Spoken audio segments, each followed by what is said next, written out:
Happy Tuesday, everybody. Welcome to the Sean O'Connell Show on ESPN 700 at 92.1 FM. Glad to be with you. That's always the case. The show is brought to you today and every day by our friends down at Big Willie's, 1717 South Main.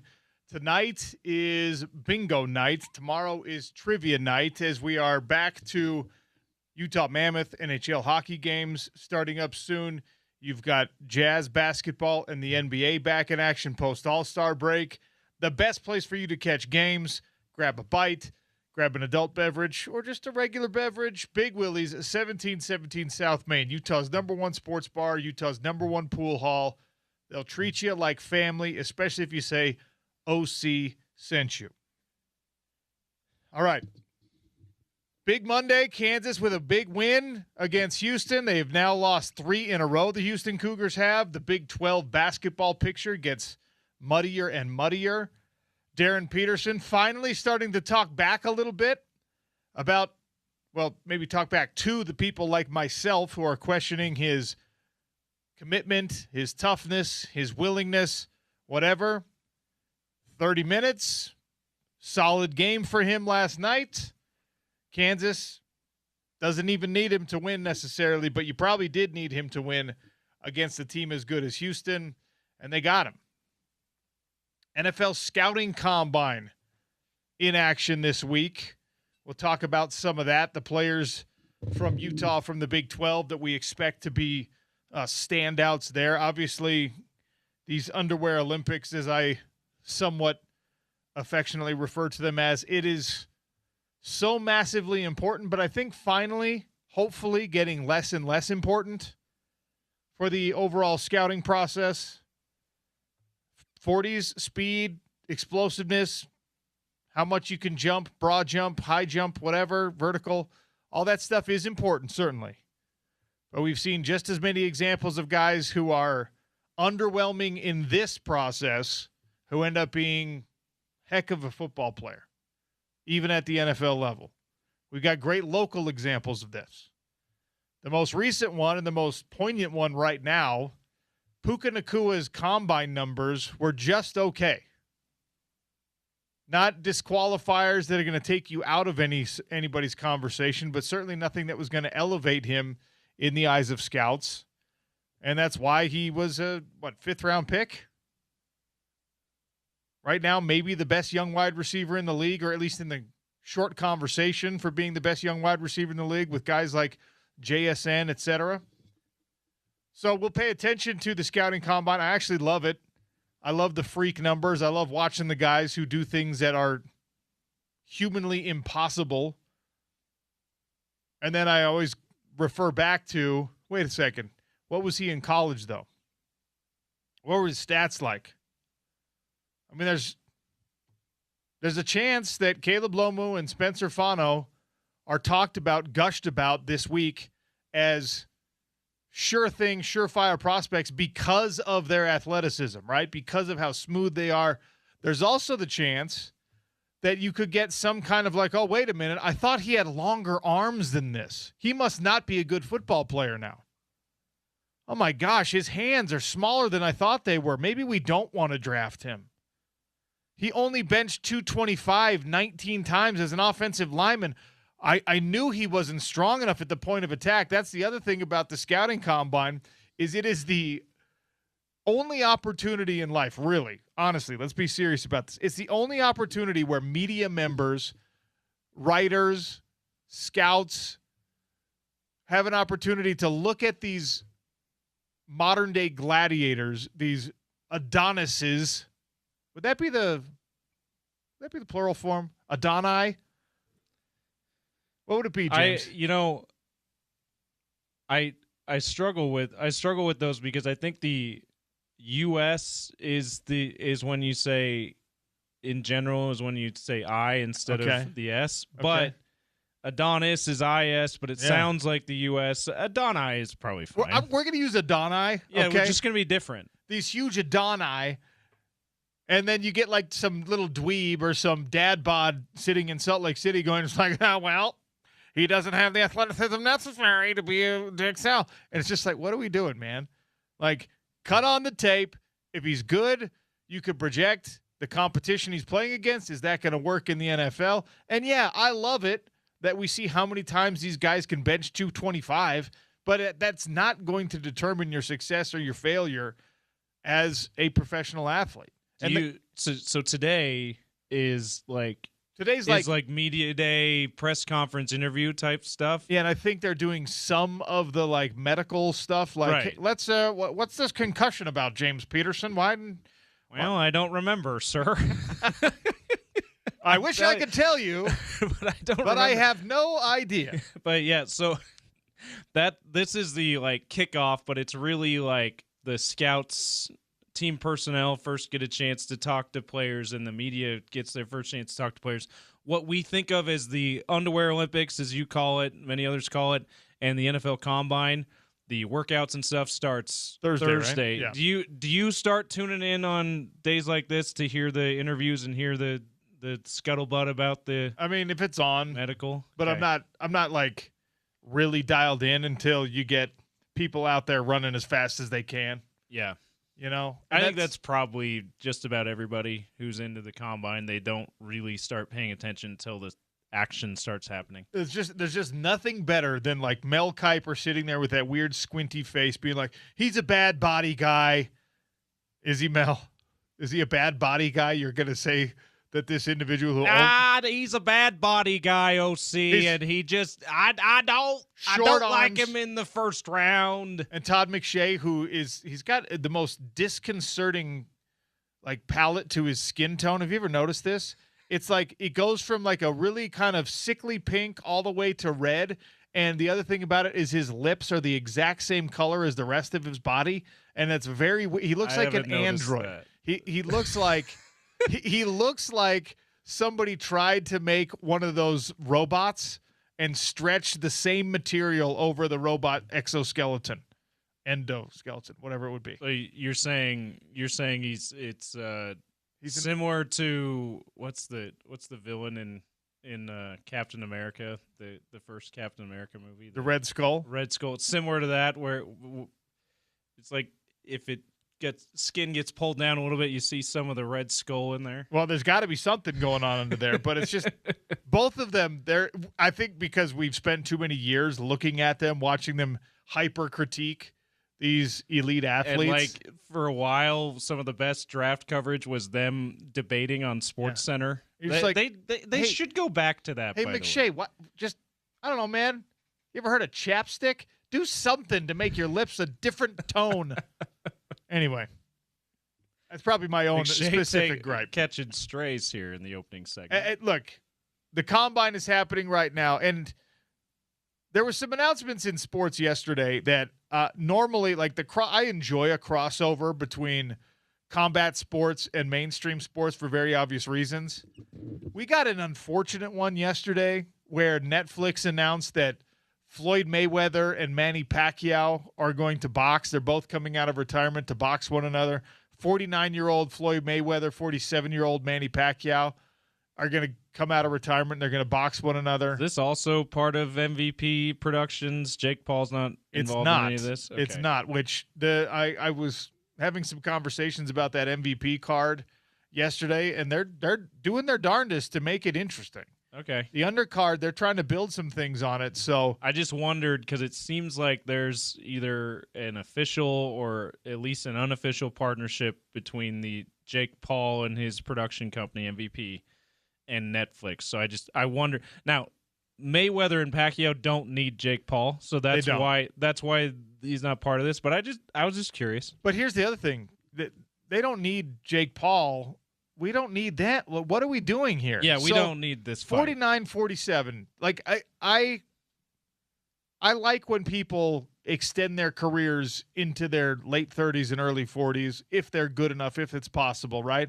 It's really, really cool to see like a Vince Carter who's able to hang for that long. It's obviously amazing to see some of these, like Aaron Rodgers isn't my favorite player. He's not my favorite guy, but it's impressive as hell that someone my age is still playing in the National Football League. And Kurt Warner played for a long time, and Peyton Manning played for a long time. I mean, obviously, Tom Brady and LeBron James are the kings of extending their careers into their 40s. Like LeBron is still a top 25, top 30, whatever player in the NBA. That is remarkable. Manny Pacquiao and Floyd Mayweather are not that. And we saw this fight 11 years ago, and it wasn't even fun then. And by the way, the conversation when it happened 11 years ago was this fight should have happened 5 years ago or 10 years ago. Right. How far past, because that was even a little bit past both of their primes. Correct. Like, what, at least 8 to 10 years past their primes. Well, in that case, that is a 38-year-old versus a 36-year-old. Yeah, right. And you're right. I remember, I don't follow the combat sports, boxing or MMA very much, but I remember because I was, in high school when Pacquiao was on his rise and Mayweather was still undefeated and money and all that. So I heard about these things, and I remember everyone saying Pacquiao could be the one that could beat Money Mayweather. They should fight. And then it took way too long for that one to get together. Ended up, from what I heard, not being a very good fight, like you're saying. Now we're 11 years later after they're both coming out of multi-year retirements here. Weird. And look, the reason is I wouldn't make this a lead story on this show in a Salt Lake City market, except for it's a testament to how desperate sports and sports entertainment are for stars, for big-time stars, right? Boxing, there's Gervonta Davis is a scumbag, but he's a way better boxer than either of these guys are right now. Terrence Crawford, Bud Crawford, is pound for pound the best in the world right now. He's a big star, but somehow hasn't captured the attention of the average sports fan the way that Mike Tyson was able to, the way that Manny Pacquiao was able to, the way that Floyd Mayweather, who again is by all accounts a reprehensible person, these guys have still found a way to be appealing. And Floyd kind of did it with the last half of his career, a very technical, not always super exciting boxing style, and more with just his audacious spending. He made himself a personality by being look how much money I have, and look what kind of bets I can make, and look what kind of cars I can drive. And people became super fascinated with the lifestyle. But his nickname was Money. Yeah. The people, he walks out with 75 people all wearing oversized t-shirts that say TMT, the money team, the hats, the flat brim hats that say the money team. It's this whole thing. It's this whole circus. And honestly, I don't even begrudge him that. I don't, again, domestic violence, all that stuff. I hate that, right? He's illiterate as far as we can tell, literally can't read, or into his 30s, he was not able to read. There's a lot of things that people can make fun of Floyd Mayweather for, but he became his own promoter, and he has made hundreds and hundreds of millions of dollars, and he's going to make another, 20, 50, 100 off of this. And it's just wild that we in sports, and look, Netflix is not exactly this little mom and pop shop that doesn't know how to sell things and doesn't know how to create excellent content, that doesn't know how to capture the attention of the United States of America. Netflix is one of the most disruptive companies of a legacy product we have seen kind of ever, right? They got us away from regular old television, Netflix did. So I have a hard time understanding why they feel like this is something that they want to put on. Oh, and also, by the way, before Mayweather-Pacquiao happens, we're going to get an exhibition boxing match between Floyd Mayweather and Mike Tyson. Did you know this? Floyd Mayweather came out of his pseudo-retirement and said, I'm going to do an exhibition match against Mike Tyson, former heavyweight world champion, 59-year-old Mike Tyson. Yeah, why? I know why. Mike Tyson is I'll make money. I'm okay with making money, but I don't understand why Mike Tyson doesn't just do more movie cameos to make money instead of getting beat up. And he's darn near 60 years old.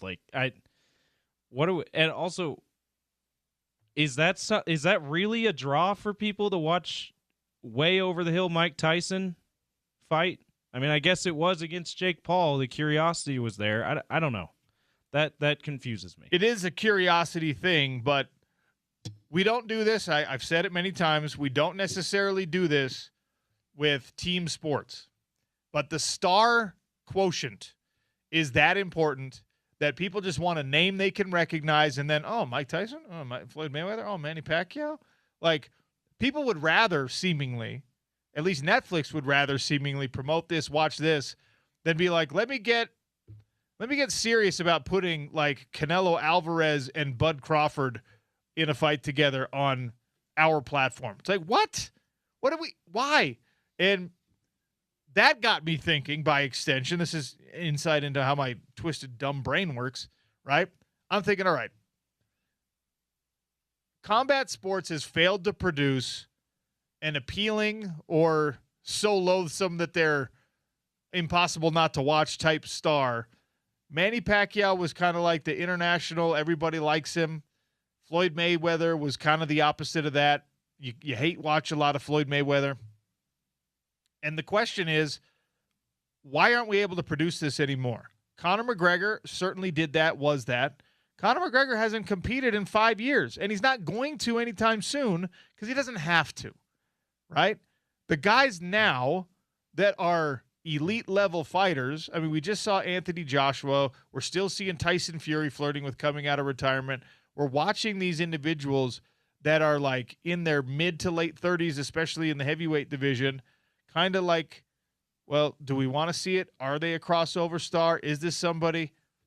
Star power is so massively important to really anything in sports.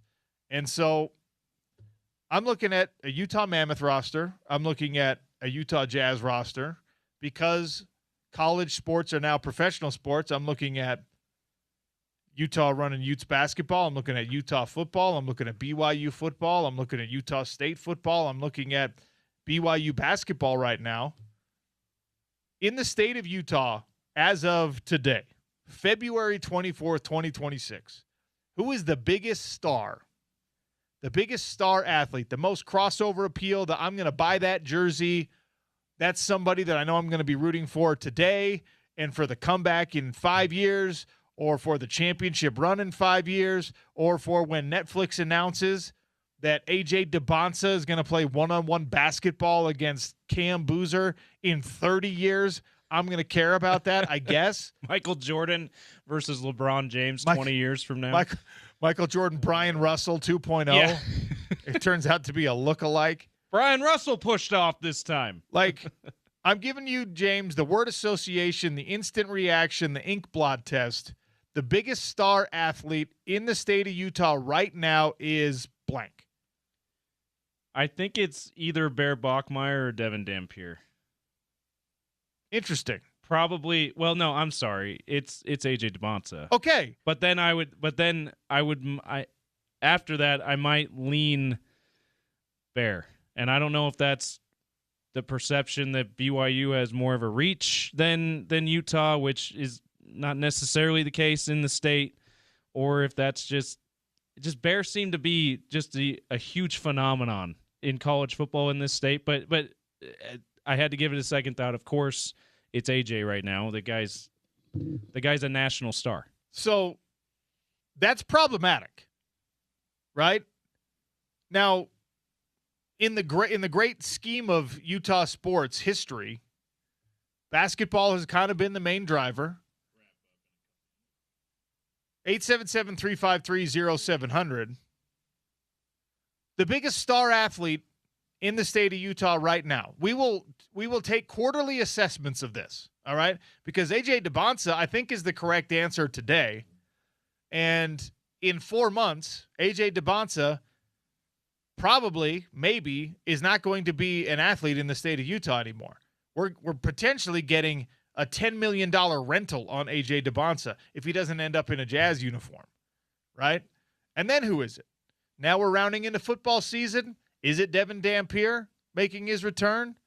Is it Bear Bachmeier in the middle of the season? Is it going to be Bird Ficklin? I mean, this is – and by the way, if we're having those conversations, we're talking college athletes. What does that say about the Utah Jazz right now? The Utah Mammoth are this – I mean, Clayton Keller's brought home a gold medal, right? Why is he not the biggest star athlete in the state right now? I think it's going to take, for Clayton Keller or any of the Mammoth players, it's going to take, obviously winning a Stanley Cup would do it, but realistically, it's going to take him having a stellar individual performance and at least a playoff series win in order for him to vault even into serious consideration for this. And the Jazz, they just won't have a – Lowry is the most likely guy to be that eventually, but they just won't have one for a couple of years. They're just not going to. That's just – yeah. And that's weird because even in the Donovan Mitchell era, that guy was a bigger star than anybody on campus at Utah or BYU. And right. So you have like Donovan. You could have made a case that Donovan and then Rudy – and by the way, I think it should be that way where you're pro sports athletes. And I get it. In the NHL – it's going to take – I love Clayton Keller. I love Logan Cooley, Dylan Gunther. These guys are all like kind of in the conversation, but they're not top 40 players in the NHL right now. And you probably have to be that in order to be a superstar that has enough crossover appeal where you're supplanting college kids. I don't know. This is where my brain went with the announcement that boxing is dusting off crusty old stars to try to make some more money off it, get some more attention off it. Netflix is like, yeah, we'd rather have that. If Netflix is doing a sports showcase special with athletes only from the state of Utah, the headliner right now, I think the correct answer is AJ DeBonsa. That is not a good thing for our state right now. 877-353-0700. Who is your biggest sports star in the state as of today? And if you want to project out to next fall or this time next year, I'd love to hear that too. At Real OC Sports, you can hit us there. Gordy Chiesa next. We're just getting started on a Tuesday. It's the Sean O'Connell Show on ESPN 700 and 92.1 FM.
Oh, welcome back to the Sean O'Connell Show.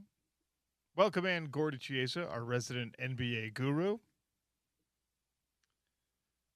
Gordy, welcome to the show. How are you? Sean, I'm doing fine. Thank you. So, Gordy, now that we are post NBA All-Star break and we have decided that we're going to focus on the final run of this NBA season, the Jazz back in action. What is it going to look like with these injuries that are piling up? You got a bad one last night. We got the announcement that Jusuf Nurkic is out for the rest of the year. Is this now a tank that the NBA likes to see with players unavailable, or is there a way that they're going to be able to cobble some things together and win some games unexpectedly? It's unlikely to win some games unexpected, though. So they're going to try to play all the younger guys that are available through the mistakes and errors, and to get them ready for next season. The Jazz have right now 24 games left, and for them to protect their pick 1 through 8, they'd have to win no more than 8 games. So to protect it. So there's last time you and I spoke on Thursday in studio, I mentioned 9 teams that are trying to probably not win, but I was incorrect. Now there's 10 teams. Chicago Bulls, they've lost 9 straight games, and so the Bulls are in that group now. So right now, basically, 1/3 of the NBA teams, 10 teams really, are not trying to win any games. However, you have to win some games because you're playing against the teams that also don't want to win. And so I would say the Jazz, and like all the other teams that are roughly tanking without saying it, that the Jazz are going to play all the young guys to get more experience. And those young guys could win some games, though, and hopefully they do. Gordy, how profound of a loss is Jusuf Nurkic, given like a regular basketball context, not with what the Jazz are trying to do right now, but if this was a team that was trying to win, how big a deal would the loss of Jusuf Nurkic be? Big, because he's played well for the Jazz. He gives the Jazz an inside presence as far as on the boards and interior, and that he's really a gifted passer. And so Jusuf Nurkic, this season, he's had one of his better years. He's averaging 10.9 points per game, 10.4 rebounds, 4.8 assists, and 50.3 from the field. And so he's out for the year. He'll miss roughly 31 games this season. And so magnify that also times Jaren Jackson, who's only played 3 games for the Jazz, and Walker Kessler's only played 5 games for the Jazz.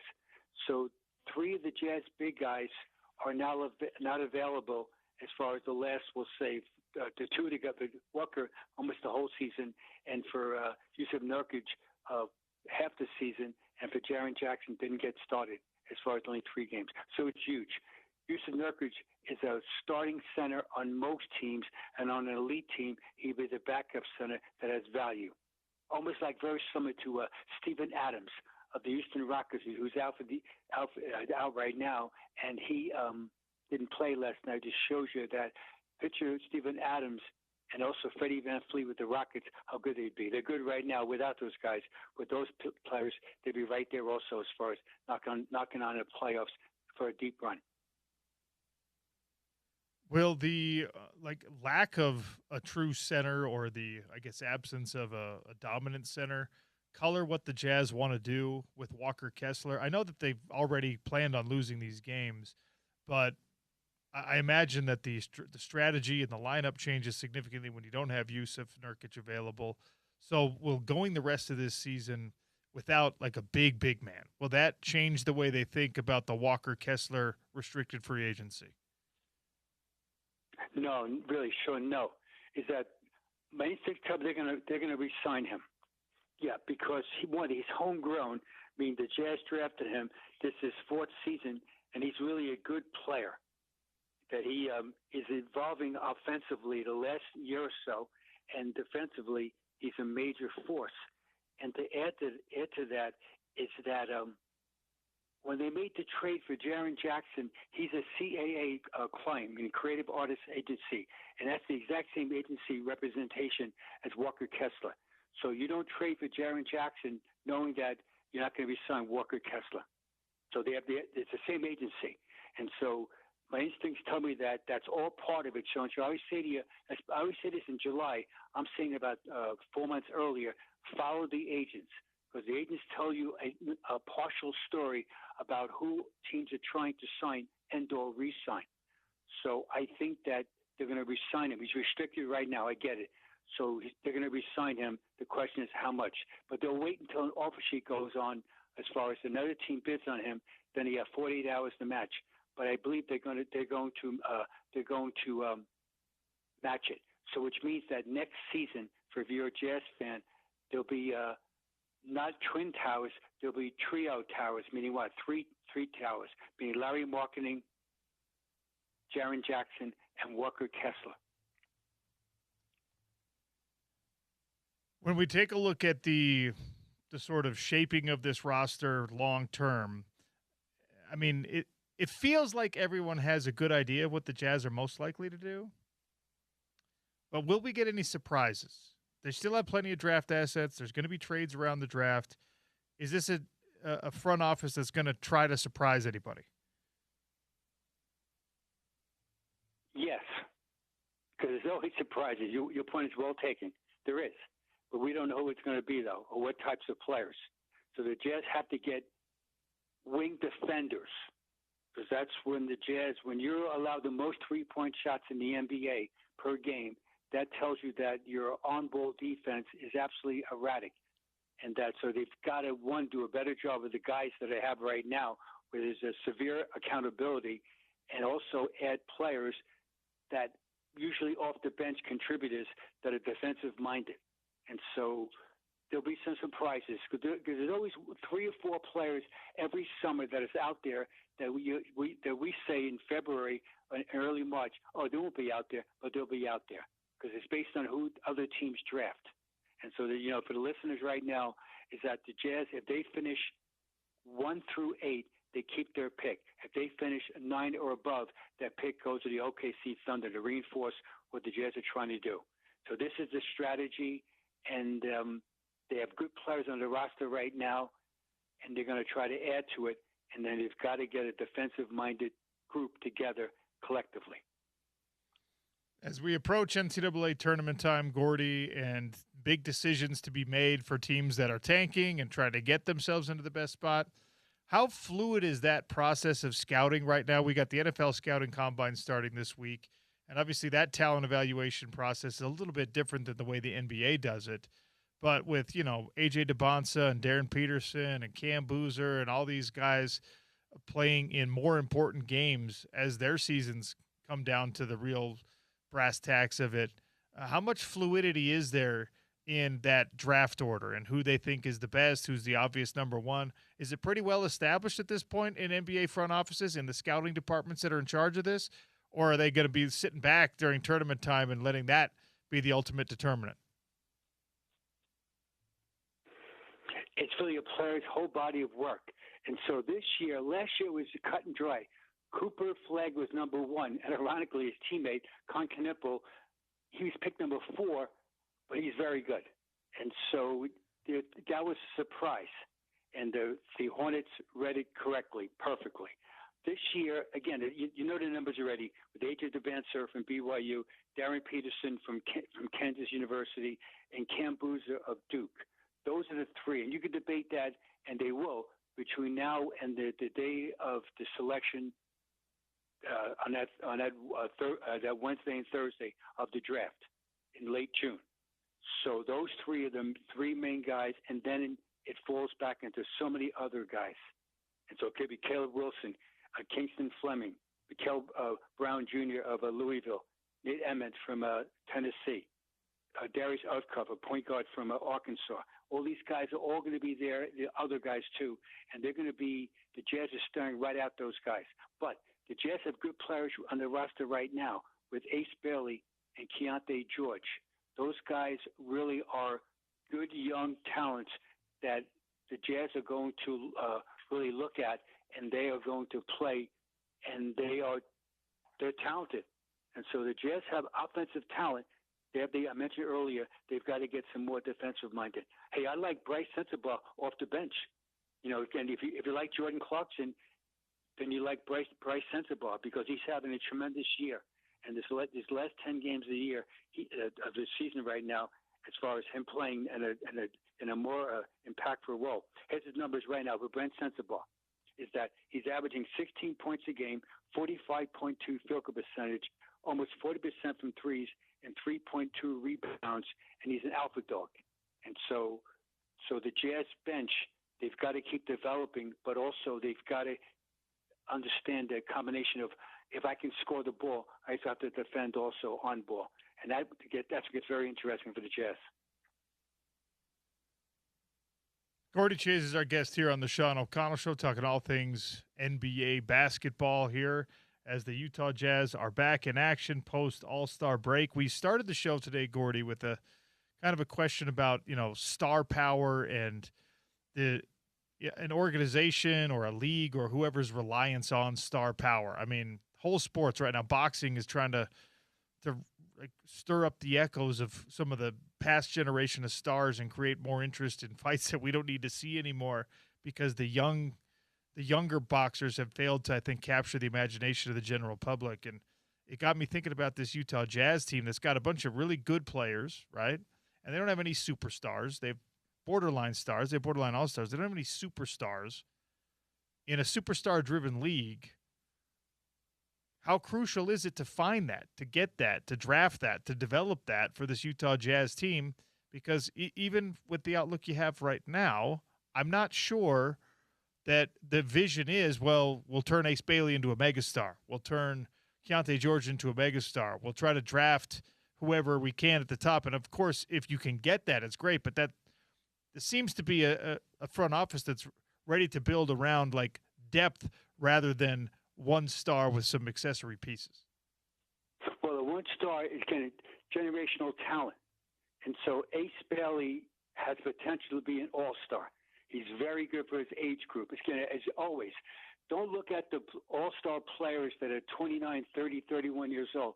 Try to visualize Ace Bailey against players like Con Knipple, guys like that. Can he outplay him for the next 10 years? And the answer is, he has enough talent to do it.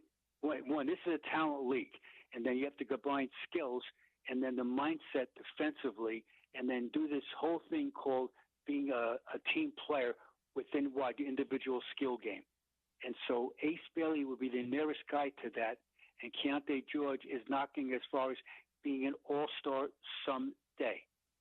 And so they have parts of it, but not the whole picture. And that's many teams. So generational talent basically in the league right now would be Victor Wembanyama. So he's the guy, and also Anthony Edwards is vastly underrated as far as generational talent. And then add to that Cade Cunningham. So those are the three guys that have that thing about them. I call it the it factor, that they have it right now. And besides Shai Alexander, I'm trying to get more of the younger guys right now. Shai right now is still a young guy. He's in his prime right now. He's 27 years young, emphasize young. And so the Jazz are trying to get that. And so the question is in the draft right now, is it DeBancer? Is it Darren Peterson? Is it Cam Boozer? And Cooper Flagg has that also.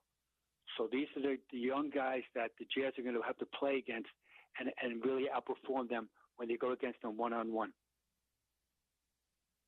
Gordy, I've been remiss. We spent a lot of time yesterday talking about this weekend's gold medal win for USA Hockey, and we were lamenting the idea that it had taken 46 years between the last time the gold medal happened and this time that the gold medal happened, and the inflection point it could be for hockey. And,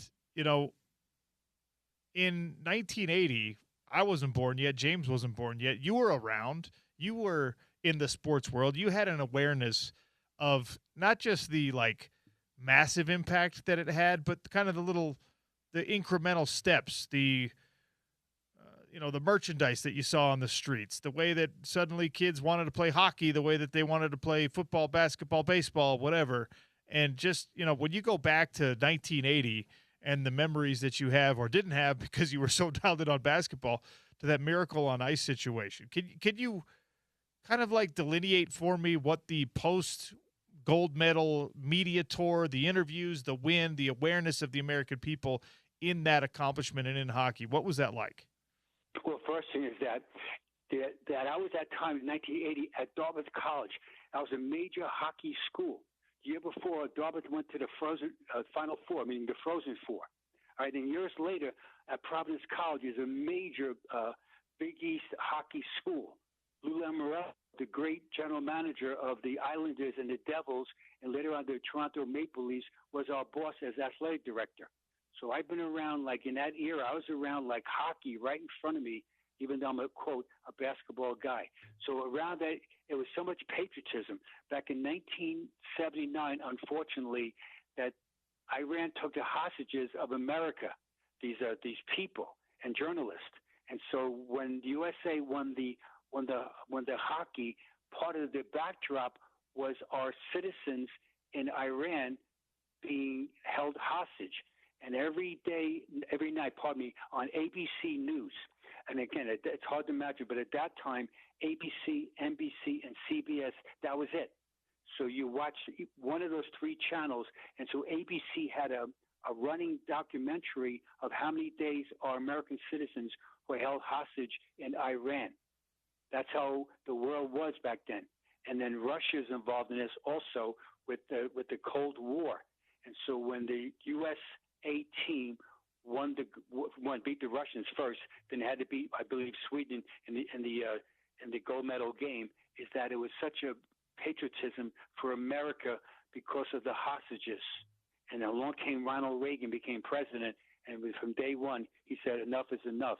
And then suddenly, because he's going to have force against Iran and all the other countries that allowed this to happen, and that's when hostages were released right now. So the backdrop was political plus also patriotism, and the hockey team really united the whole country towards America being USA. How proud they were.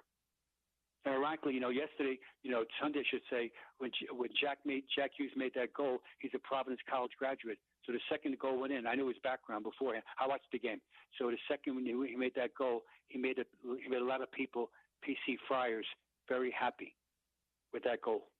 Pretty cool to see it, and obviously the accessory stories around it. I mean, it doesn't have, like you were just explaining, it doesn't have, this gold medal win doesn't have the same level of like political intrigue, geopolitical ramifications. It's not quite the same level of underdog story, but I'm very curious to see what it does to, especially here in our home state of Utah, what it does to youth hockey participation and the sort of grassroots effort to build the sport here.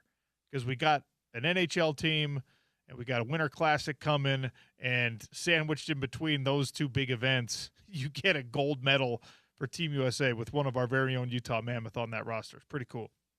Yeah, absolutely. And it's how we did it.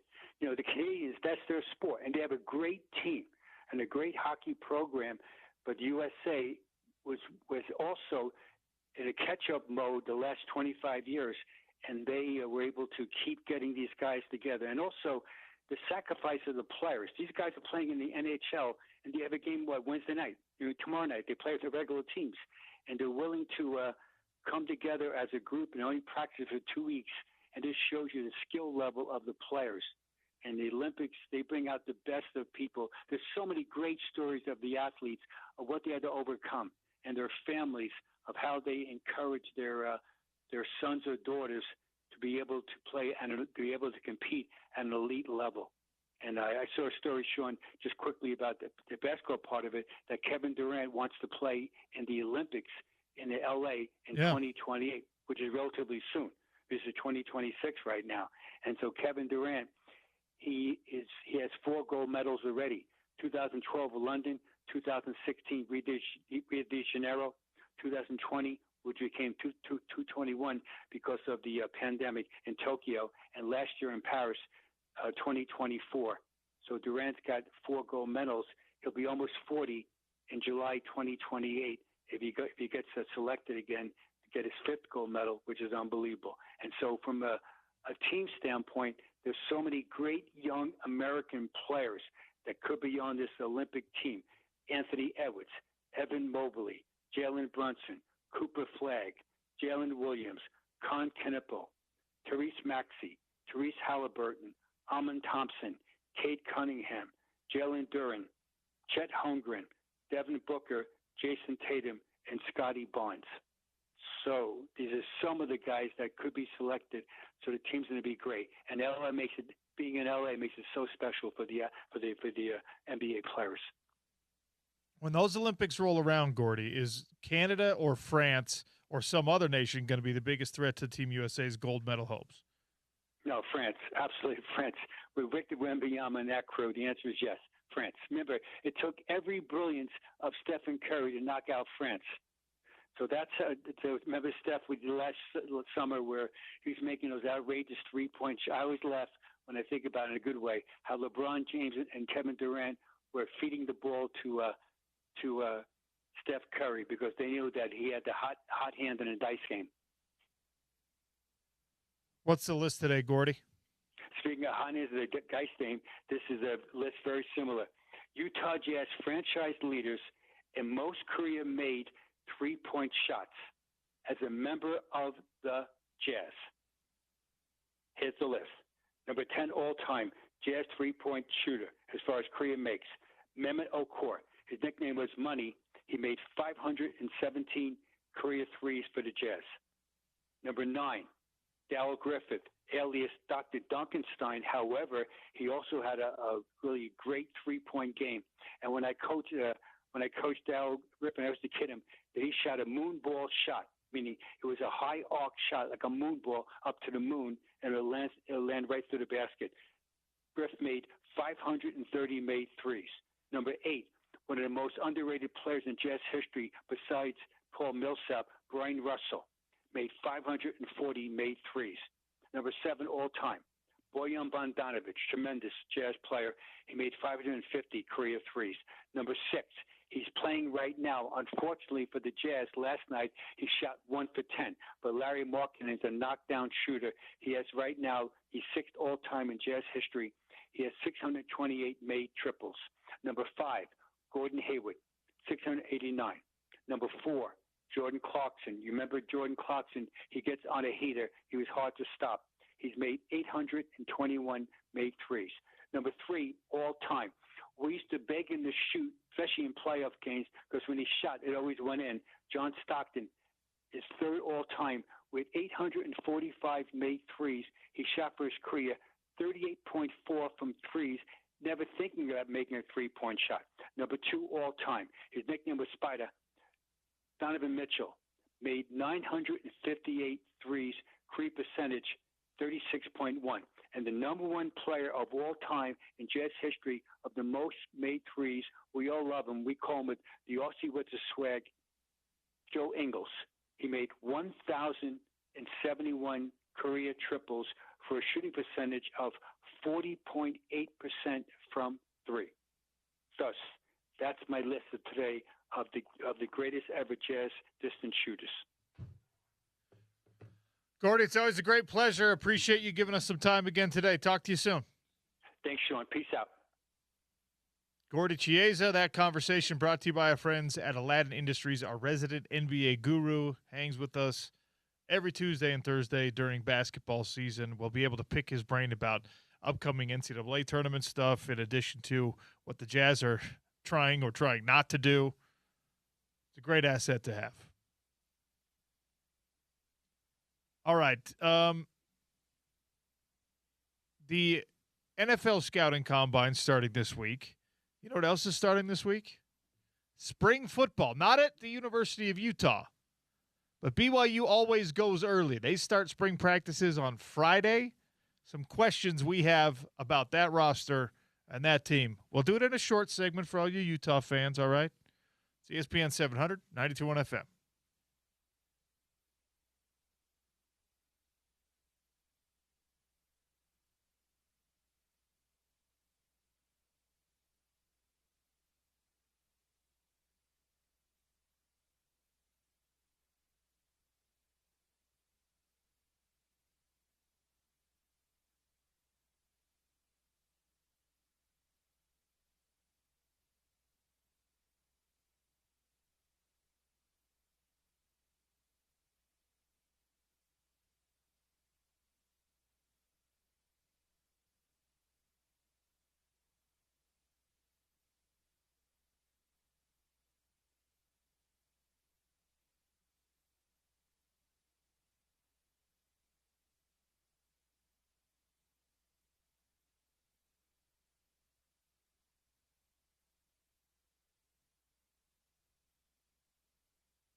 All right, we got about another month before Utah spring football begins. BYU spring football Friday.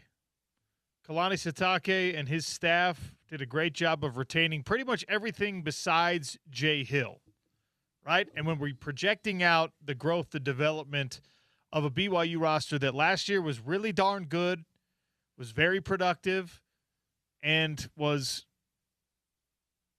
better than everyone in the conference except for Texas Tech, will it be linear growth? Will it be something that they can replicate? Will they have good luck again from a health standpoint for the most part? Even the major the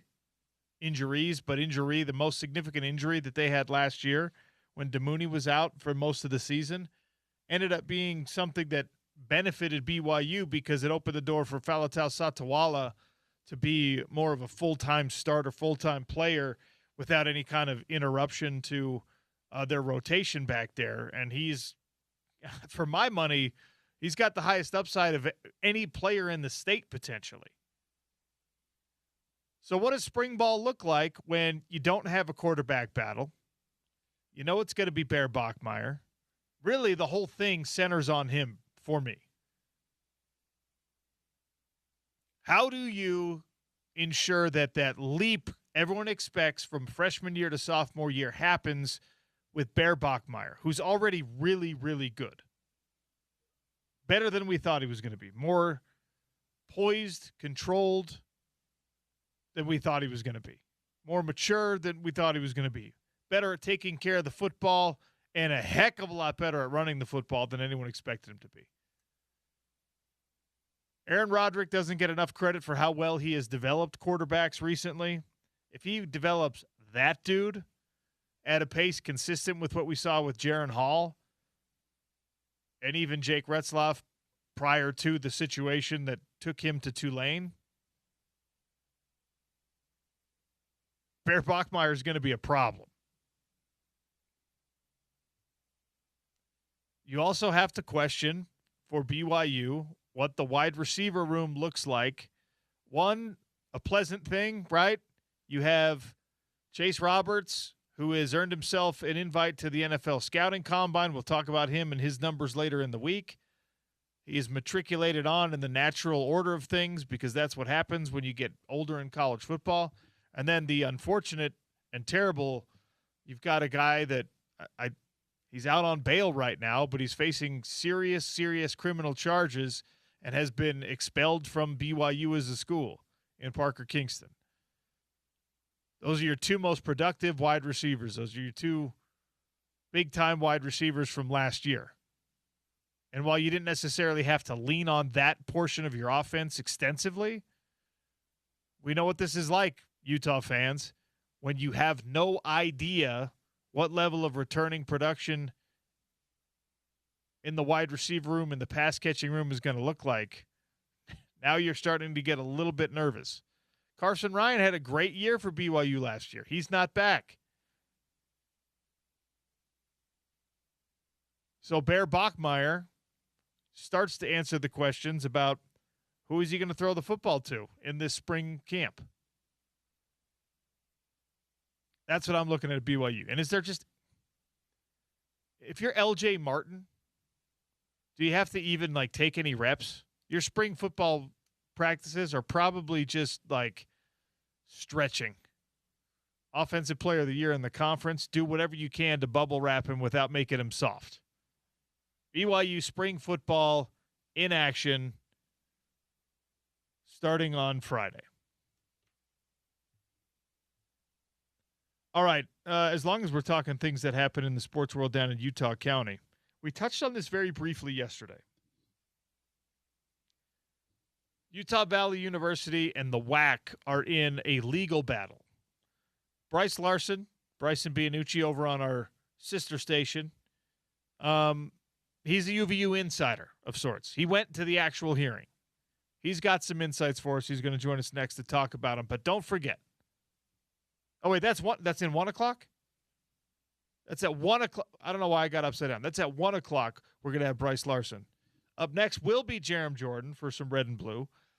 But a reminder to all of you out there that if you're looking for a spot to take in sports, to have a family party, to do anything that requires, I don't know, a kitchen you don't want to have to clean up after, a beverage service that you don't want to be responsible for, Big Willie's, title sponsor of the show, can take care of you. 1717 South Main.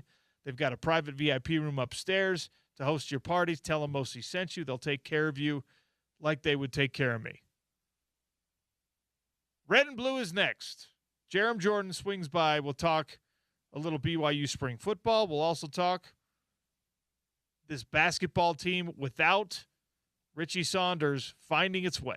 It's the Sean O'Connell Show on ESPN 700 and 92.1 FM.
All right, time for a little red and blue on the Sean O'Connell Show.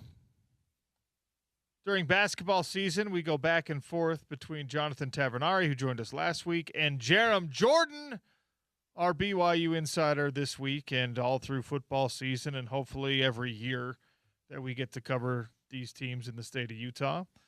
This conversation brought to you by our friends at Murdoch Ford in Santa Quin. They've got incredible deals going on right now, up to $6,000 off the Explorer Tremor Edition, and still continuing the offer of they will beat the best price on a set of 4 tires, plus give you a $150 rebate.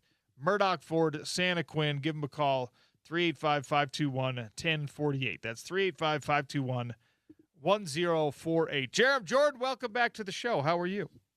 Sean, I'm doing great, man. I'm doing great, and it's fun that JT and I get to alternate because JT is on our pre and post game coverage on BYU TV for men's hoops, home games, and we have a tradition. We go out to eat after, and so did I find myself at In-N-Out in Orem with me and JT at 1 a.m. last week? Yes, I did. That's and awesome. Did I wake up at 6 o'clock to watch the USA kick Canadian butt in hockey? Yes, I did. All right, we're still basking in the glow of that, right? I mean, it's bro.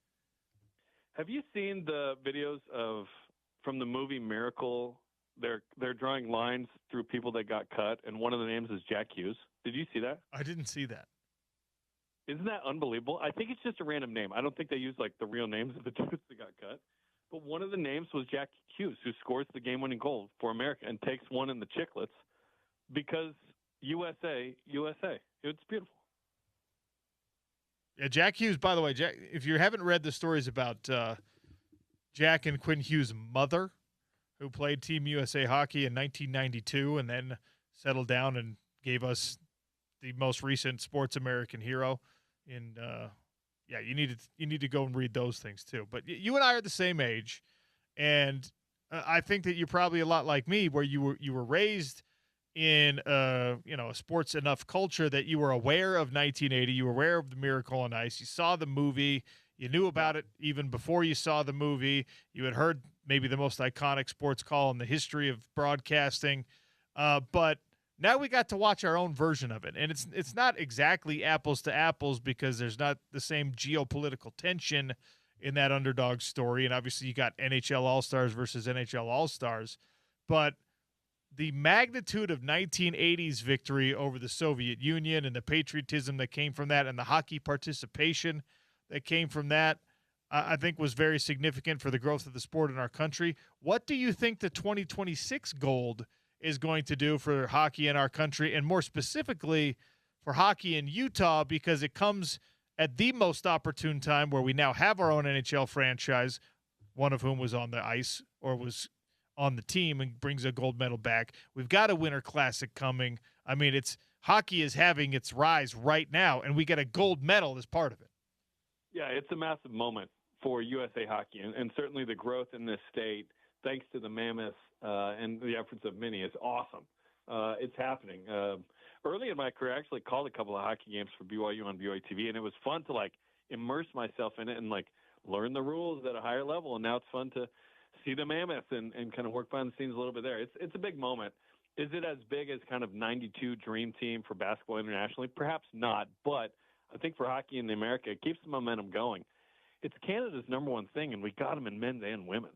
I mean, this was a glorious moment. We don't go at it with Canada on too many things, but that was fun that in hockey we were able to get both, and dramatically in OT.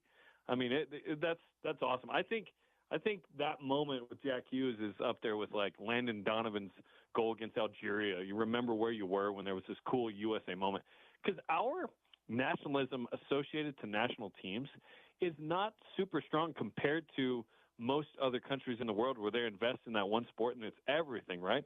I lived in Brazil. When Brazil played Argentina as a missionary, I couldn't talk to anybody. They were watching the game. We don't have that, right? But I think we did on Sunday morning. And did I wave goodbye to my wife and my daughter who went to church without me for a minute? Yeah, I was late because I wasn't going to miss that. And, my 2 other kids were staying at home. It was a moment, man, and it was just super cool. I love when we can, and that's what sports provides, right? We came together and celebrated, and Johnny Hockey's kids are on the ice with his sweater. I mean, come on, that's bigger than sports, and it was beautiful.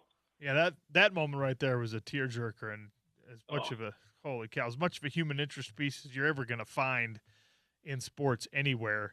And it seemed like it was a totally organic thing that the players themselves wanted to do that. That was, I think, maybe what I appreciated most about it is that it happened. Didn't feel like somebody at the network was like, "I want this photo up." Right, right. The bonds of brotherhood on that team and sisterhood with, one of Iowa State's players, his sister, Nate Heisey, his sister Taylor was on the Team USA hockey team. So we were talking about that Saturday ahead of that game. And sports are cool. Like, they can be incredible. They can bring people together in an amazing way. It's bigger than that game. It's bigger than you and me. It's just beautiful, and I love when that happens. And when it's on a national level like that, on an international stage, it's really, really epic. Jerem Jordan is our guest here on the Sean O'Connell Show for a little red and blue. We talked some red, white, and blue there with Team USA. Now let's get into BYU and what's going on with those sports. Look, I got to make sure I give time to BYU spring football, which starts this week, but this men's hoops team has now faced some adversity, and you're without Richie Saunders, which you and I have already discussed, I think, and that's a massive problem for them moving forward. But we saw in a really important game, A.J. DeBonsa kind of put the team on his back in a way, and the bench players, like some unfamiliar supporting characters, giving some real production, and we saw maybe a formula that I don't know how replicable it is, but there's a formula now where you can win without Richie, even against some of the elite teams in the Big 12 Conference. So I guess my question for you is, can what we saw from BYU with AJ playing all 40 minutes and really carrying that load, and Kennard Davis stepping up and finding some things that we haven't seen a lot of this year, can you do that over and over again down the stretch? That is the question. And BYU, they have 4 games left in the regular season. 3 of those, you're not playing a top 25 team, and they're the next 3. UCF is a projected 9 seed. They're tied with BYU at 8 and 6 in the standings. This is a big game tonight for standings, for keeping it going. It's quad 2 opportunity for BYU. And then you have a tough road swing at West Virginia, at Cincinnati. Cincinnati just took it to Kansas at Fog Allen Fieldhouse by 16 on Saturday. They are sneaky. They are dangerous. Baba Miller, Day-Day Thomas, and those guys are pretty good. So that's a sneaky game. Texas Tech at home is a very interesting one, because you look at Texas Tech and no JT Toppin now who's out with an ACL tear as well. That's a massive blow to them. They just put up 100 against Kansas State without him. Like, we'll see what they are without Toppin, but that was impressive. And, oh, by the way, that's a team that has beaten Duke, Houston, and Arizona this year. They have as good of a resume by top-end wins as anybody in the country, and that will be senior night or freshman night for A.J. DeBonsa. And so that'll be interesting. I do think that what BYU did is somewhat replicable. Rob Wright had a terrible game on offense. BYU still won because they got 35 points from Boskovic, Kennard Davis, and then 5 points but 10 important rebounds from Hadim Boop off the bench. And so I think those guys felt like they don't have to look over their shoulder and feel like they're going to get pulled. I think they're pretty secure in kind of, what's my role, and I've got to deliver. Like, Kennard Davis has to score double digits for BYU most nights now. And he has been the last 4 games, 3 out of the last 4 games. And I think BYU can do it. They can go on a little bit of a run here, win a second-round game, hopefully win a quarterfinal game, and then they're probably like a 6 seed. They might even slide up to a 5 if something goes crazy, maybe a 4. But I think BYU's kind of pacing to get some confidence, get some wins going into March, kind of peak at the right time, and then be very competitive in an NCAA tournament where there's not a single person that probably wants to say, yeah, I want to guard A.J. DeBonsa. Like, BYU will have the best player in the game every game they play in March Madness, and hopefully that can equal a Sweet 16. And then if they win beyond that, that's great. But I think that's kind of the hope for this team, is still with that level of talent, especially the way AJ's playing. He's off the charts good right now, that they can at least get to a Sweet 16. So, I mean, I think that when we looked at this roster heading into the year, it felt kind of like Elite 8 or bust, not Final 4 or bust. That's never realistic. Is Sweet 16 or bust a recalibration, or is that how it should have been all year? No, it's a recalibration based on mainly once Richie tore his ACL, I was like, okay, we gotta reassess here. But BYU was not playing good defense. They lost to Oklahoma State. That's a quad 2 loss. BYU's worst loss is quad 2. It's not like they had some quad 3 or 4 loss. Let's not get crazy. But the expectation was that they would be top 10. They've been top 20. They're at 19 right now in net and rank. I think that's pretty proper based on where they are in most of the rankings. They're definitely a top 25 team. It's a reassessment for sure, but it is going to be more about matchups. Like, for example, Iowa State is a great matchup for BYU. They've won 4 of 5 against and in those 5 matchups, Sean, both teams were ranked in all 5, and BYU's won 4 or 5 against Iowa State. Now, against Houston, it's very different. Against Arizona, I think Arizona's awesome. They're the best team in the Big 12. They're probably the second best team in America. You know, they're really good. It's going to be interesting to see who BYU matches up and where. But when you get into a first and second round game, you are not playing a team of the ilk of Arizona or Houston or Kansas or it's like kind of that level. But you played a bunch of those games. It's not like you haven't been weathered. This BYU team will have played so many top 10, top 15 net teams this year. UConn, Kansas, Texas Tech, Iowa State, Houston, Arizona. This team will be ready for that moment. Last year's team was, and they were a 6. They beat 3-seed Wisconsin. I think BYU is more prepared this year in terms of sort of what they've been through because the top end of the Big 12 has been unbelievable. So I welcome that sort of challenge where BYU is not like, man, this is way tougher than they've been in a ton of these games. I think that will really provide value in the second round and hopefully beyond. Okay, this is a callback to a show I did, I think, Friday of last week, but we were talking about the concept of, win big or bust, championship or bust. In the case of BYU basketball, we'll leave it at Sweet 16 or bust. What does or bust actually mean? What is the bust version of this? Like, is it, some of the big donors that helped to construct this team don't get the ROI that they thought they would and say, all right, maybe we need to recalibrate our giving. Maybe we need to double down on this. Maybe we need to re-examine how top-heavy we go with our recruiting and try to add more depth to this roster, whatever that decision is, because we throw it out there so casually.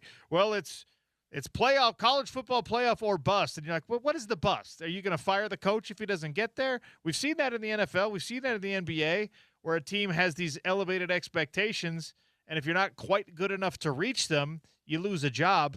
That's not going to happen with BYU football or BYU basketball. But what is your opportunity to do that if you'd like? Okay, good to know you didn't get any of that. I guess I shifted 1 foot in the wrong direction in my office here. Okay. Terrible of you. Okay, so it's a great question. I don't think that there's any or bust associated with this. I think the relevance of A.J. Dubonsa will carry into the draft where he's number 1 and number 2. I think it will carry into his NBA career like it has with Yegor Newman and that attachment to BYU and Kevin Young. I think the relevance of BYU leading into SVP almost every game, it feels like, on the weekends and win or lose. Like, I think BYU basketball is on the map in a way it hasn't been in a long time, and that it's been worth it. Now, you certainly want to punctuate that with wins and with the Sweet 16 plus, but I think AJ and his brand have really carried and made it everything worth it here. Also, the injuries to Dawson Baker and Richie Saunders, they changed the equation. They just really did for BYU. I think they would for most teams. If a top 3 guy, an NBA guy, and then your 6th man were out, like that just changes how good you really can be and the expectation. So I don't know that anyone's going to get their feet held to the flame too hard here if things don't go well. I think BYU's still on a trajectory where they're going to be very interesting in March Madness, and AJ is going to be one of the stars of the tournament, and hopefully that means at least 2 wins, man.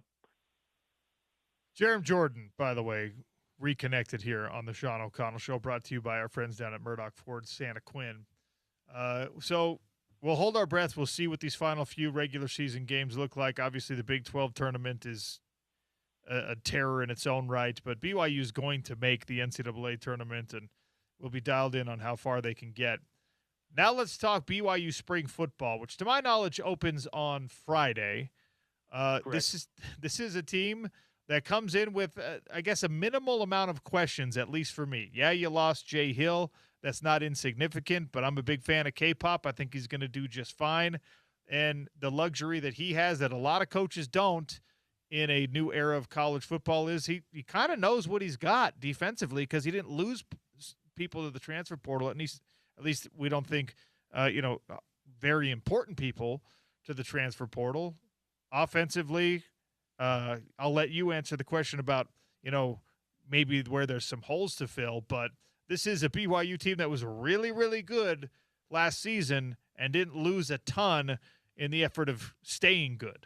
So, yeah, the continuity is crazy awesome. So, yeah, some of the questions going into spring ball. Obviously, no Chase, no Parker. You're looking, where's the production going to come from? That's a big question. Kyler Casper comes from Oregon, where he had minimal production, some injuries. You bring in two tight ends you like. Roger Saliapaga from Oregon, Walker Lyons, Ryder's older brother from USC. I think those three play into the mix. JoJo Phillips is a nice contributor there. Cody Hagan, is he more involved in the pass game, not just kind of the tornado reverse kick return guy? And then they bring in three young bucks that they really like. Legend Glasker from Lehigh High School, Terrence Sarion from Vancouver, Washington, and then Jaron Pula, big-time recruit out of the state of Utah that they're excited about. So I think the combination of that group with the tight ends could be really interesting. Is Tay Nakua a guy? So, yeah, that group has something to prove for sure. At tight end, they like who they replaced Carson Ryan with, with Roger Saliapaga and Walker Lyons. O-line, they brought in Paki Finau from Washington. Perhaps he's the left tackle. Junior Sia from Utah State could perhaps be the left guard or right guard for Waylon Lapuaho. Bruce Mitchell, Andrew Gentry back. Obviously, LJ Martin and Bear Bachmeier are massive returnees. So offensively, feeling pretty good about it. Defensively, Kedu Luave was a massive add at middle linebacker, all first team, all conference at Cal. And then you like returning safeties. Faletau Satuala is a potential first-round guy in the future. He's got a real high ceiling. Good linebacker crew with Isaiah Glasker back. And Uluave, like I mentioned, the corners are back with Evan Johnson and Trey Alexander. So it's really good. Can BYU continue to pick up where they left off? I think they were very specific and intentional in who they got out of the portal, and I think those fits will – most of those guys are going to be big-time players for BYU. Going back to the, fill in the blank or bust that BYU basketball is dealing with, I mean, it's way early for the 2026-2027 season projections on the football side of things, but I imagine getting so close to conference championship last year and so close to college football playoff last year has elevated those expectations as well. And a Bear Bachmeier, who, if he does make a significant leap from freshman to sophomore year, as all players are expected to, that is a scary prospect if you're not a BYU fan. So the expectations in Provo, how lofty are they?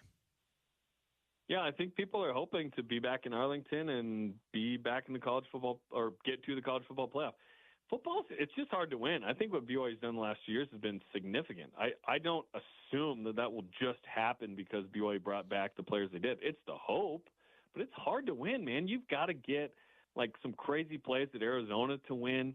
Last year, obviously, you've got to beat your rival. You've got to make some plays in the Pop-Tarts Bowl.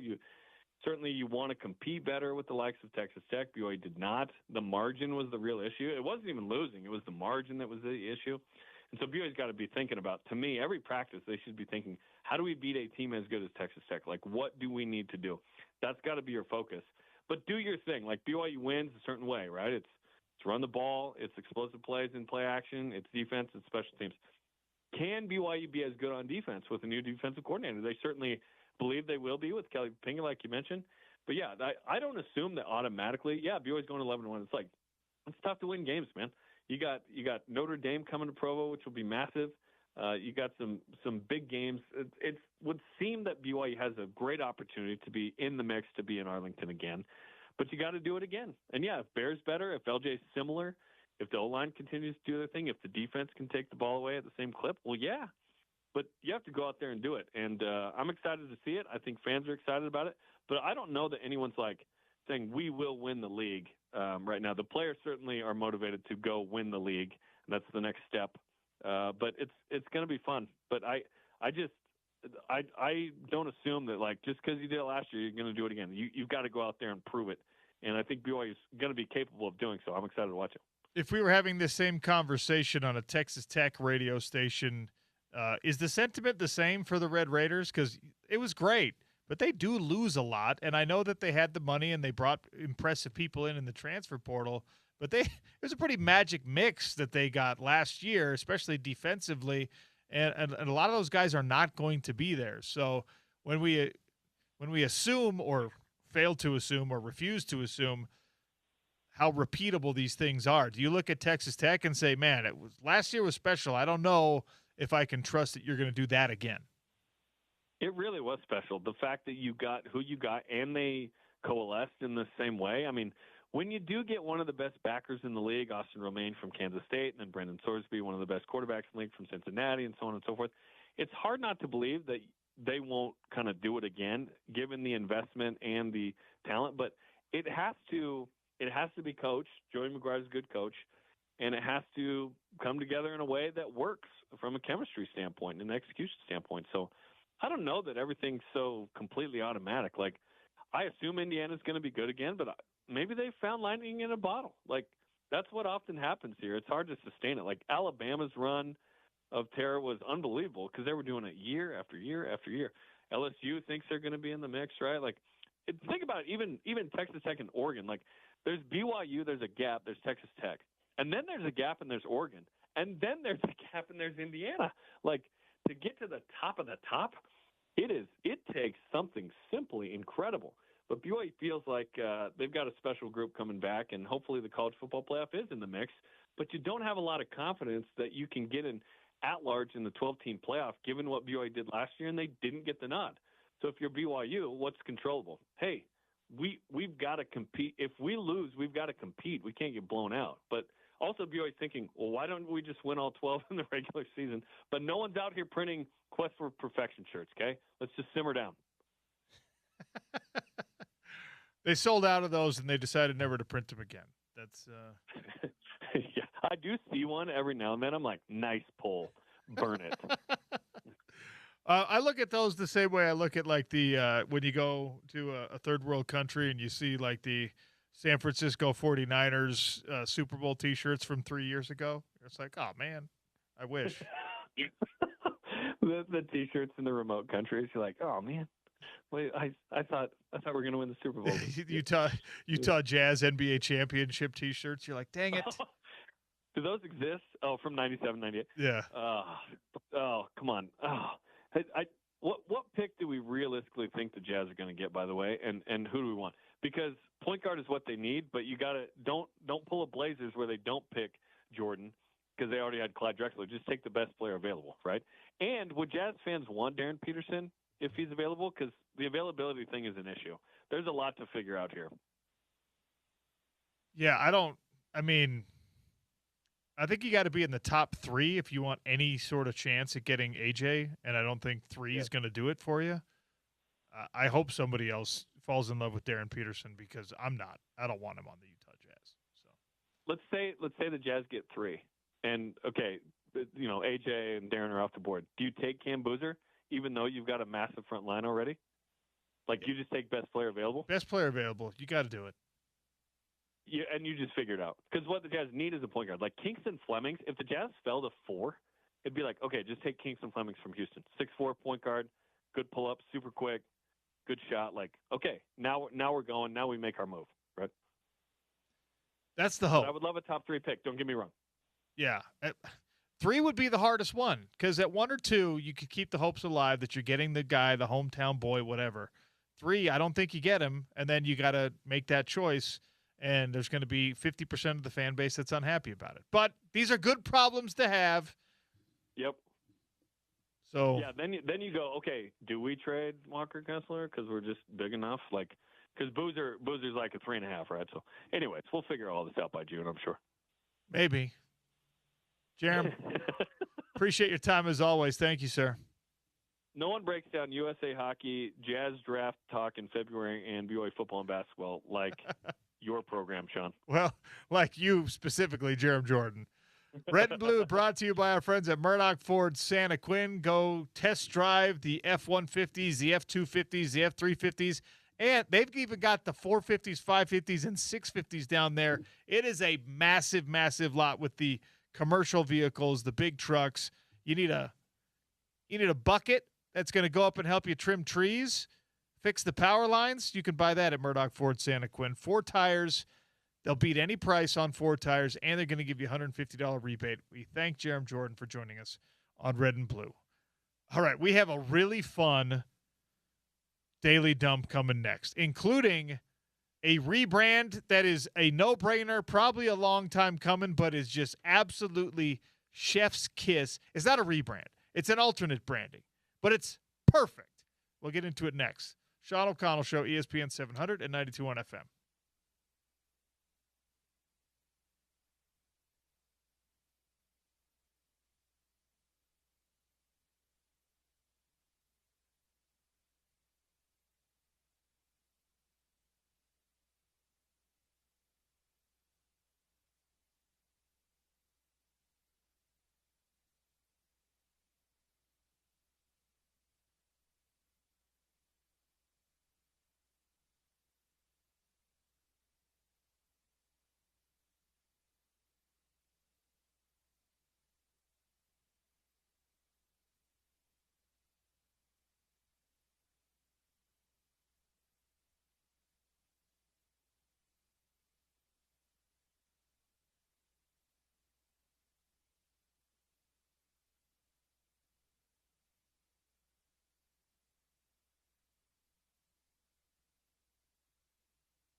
You probably have something somewhere that needs help from Valley Plumbing. Furnace, air conditioner needs a tune-up before you have to fire that thing back up again. Plumbing is always an issue. Valley can help you out on all fronts. Look for the truck with the duct. In fact, go to valleyplumbing.com. Set your appointment through their chat feature, right? It's so easy. It's so painless. It's so smooth. Get that problem fixed by the end of the day. The Truck with the Duck. Tell them OC sent you. Utah men's and women's hoops in action tonight. The Runnin' Utes will have number 4 Iowa State at the Huntsman Center. You've had your struggles in this Utah men's program this year, looking for another home win in the Big 12 Conference. It's going to be tough sledding against one of the best teams in the country, but you do not have anything better to do tonight. Dark mode, too, so wear black. Wear black. Have a good Get time. loud. Act crazy. And, by the way, I'm in no means by saying that I believe they have any chance against number 4 Iowa State, but they have, if you've been paying attention, they have started. It seems like they're starting to finally round into form. They got it. They got their second win of the season against a really good West Virginia team on the road about a week ago, and then they were so close to pulling off another upset against a different bubble team in the Big 12 and UCF at home. And a lot of people think maybe a different call by the refs at the end there, or a sooner whistle by the refs at the end there. They probably do pull off that upset, but I digress. They're playing probably their best ball of the season. Does that mean they're going to beat the Cyclones? No, but they probably not. But hopefully they keep showing, hey, we are playing the best ball of the season. We can maybe hang with the Cyclones a lot longer than you might think. And it's a Tuesday night. It's a great time up at the Huntsman Center. 7 p.m. tip, 6:30 pregame right here on your home of the Utes. Utah women in action against Colorado. That one's in Boulder. That game will be also at 7. Pregame begins at 6:45 over on 92.5 The Beat. All right, Daily Dumps. This is glorious, incredible. A round of applause. Minor League Baseball merchandising and branding is one of the funnest, coolest, most regional things we still have in sports. Now that college football and basketball regionality got taken away, minor league baseball, they lean in to the local culture. They lean into the ethos of the communities where these teams play because there's no national audience for it. So what you're catering to is you're catering to this small group. The Salt Lake Bees have a new alternate identity for Wednesday night games. The Utah Dirty Sodas. A little logo, a little mascot that is exactly what you think it is. It's a soda cup that looks like it's a mix of different flavors. It's got the little lime wedge on the brim. It's got the straw sticking out. The Utah Dirty Sodas. This is something that a couple of TV shows have made us known for nationally. Well done. Well done by the Bees. Well done by the branding team down there. This is perfect. This is fantastic. I'm buying some of this merch. Are you? I don't know. I'm not that crap. into it. It's so, and it's like, will I be wearing it? No, but it is.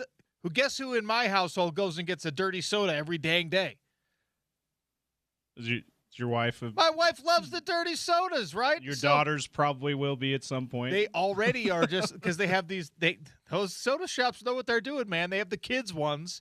Thankfully, they're not loaded up with sugar, and they're not diet either. They're just like water, like flavored water. Oh yeah, they have the whatever. Every soda shop calls it different, but they got like the flavored water stuff that's like, really good. Yeah, they're tasty, and the kids feel like I'm doing the same thing as mom. It's cute, whatever, right? Have you ever given Rocky a? It's more at like the coffee places, but like a pup cup. I think they might have them at those soda places too. Have you I'm gonna have to check that out. I could be wrong on that. Maybe I'm only thinking of the coffee shops. I used to live on 2nd Avenue, and there's a coffee shop right at the end of our street, or right on the corner. There's no real end of the street with 2nd Avenue, but right there on the corner.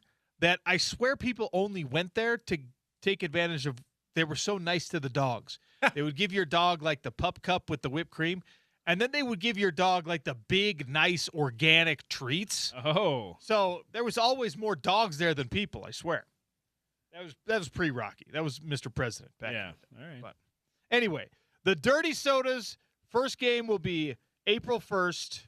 Tickets on sale starting now. So, and it's going to be every Wednesday home game out in Daybreak. What do they call it? America First Square or at the ballpark. The ballpark at America First Square. Fill in the sponsor square, yes. Yeah. Out there at Daybreak, check it out. I don't know that I'm as into it. I think it's kind of something. I mean, I don't know. I think it's a little bit embarrassing, but like you said, we're only embarrassing ourselves at this point. Why is it embarrassing? I mean, maybe it's not because it's not going outside of Utah. The dirty soda craze is. I don't like it very much. Why don't you? I don't hate the drinks. Like I don't hate the drinks. It's just kind of an annoying. We're leaning into weird stereotypes. Okay. But it's uniquely Utah. Fine. That's and again, it's very uniquely minor league baseball. Right? Yeah. So you maybe I shouldn't feel embarrassed because we're only embarrassing ourselves. It's not going farther than that. I don't know. There's a bunch of Midwestern teams that are like the Corn Kings or the like Husker Tops or the whatever, right? Where they're just like, we're just a bunch of farmers. There's a bunch of teams, minor league baseball teams in the South that have literal raccoons coming out of trash cans as their alternate branding. This is better than that. Because they're like, we're hillbillies. You know what I mean? This is like we live in trailer parks.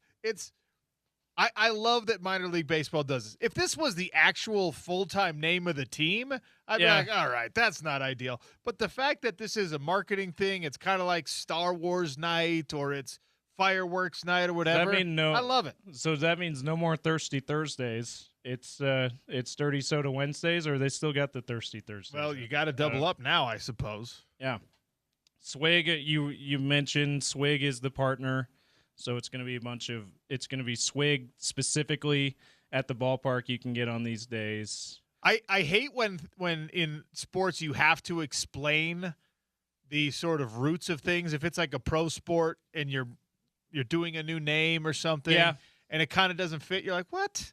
Why would you do that? You're like, well, you didn't realize. Like, I don't want to have to do this with the baseball team when to bring back the Gulls, right?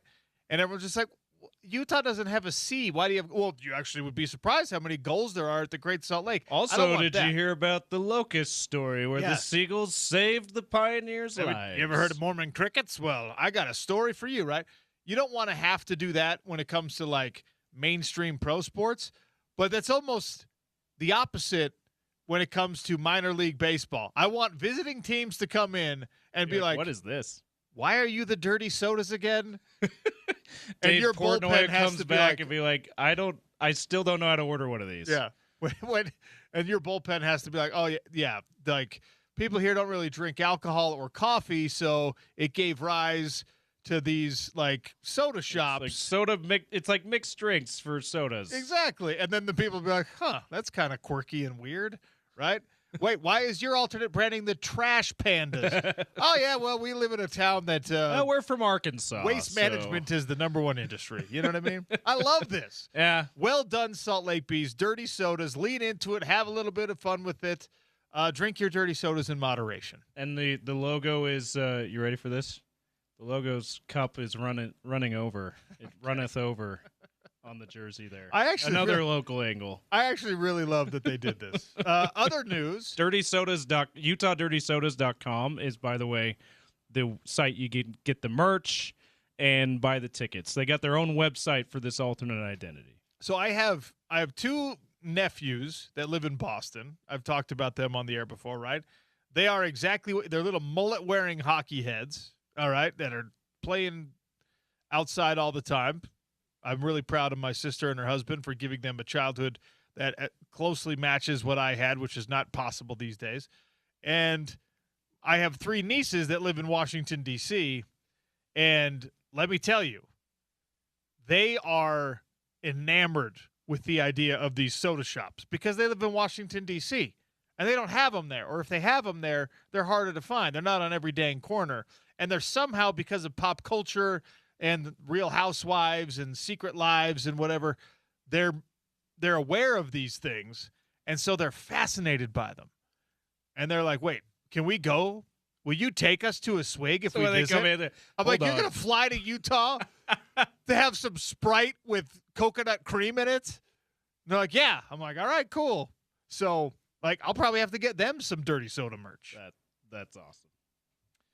Phillip Rivers came out of retirement, reset the clock on his NFL health insurance, but also on his Hall of Fame eligibility. Well, some big news for his family. His son, Gunner, who's a 4-star quarterback recruit, has committed to NC State. So following in his dad's footsteps, I like this. Okay, this bodes well, Utah fans. Phillip Rivers, Eric Weddle came up together in the NFL, close friends, family men who followed similar trajectories, not only in their professional careers, but in their post-professional careers. Phillip Rivers, high school coach, came out of retirement unexpectedly. Eric Weddle, same thing. And now Phillip Rivers, highly recruited son, going to his alma mater.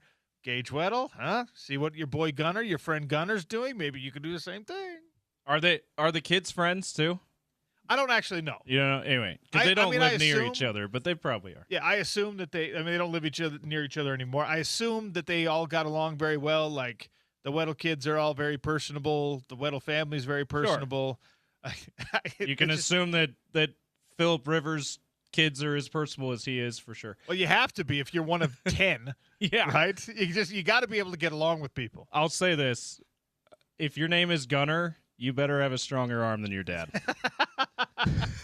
Maybe this was manifest destiny. Phillip and his wife, he's just like, honey, please. It's like naming your child Bear. You want him to be bigger than you. Please, can we name the child something that he has to grow into? Can we put that energy into the universe? Can we speak it into existence? Fine. No, that tongue-in-cheek, obviously, but Gunner does, if you're a quarterback, it does imply that you have a big arm. So hopefully he does.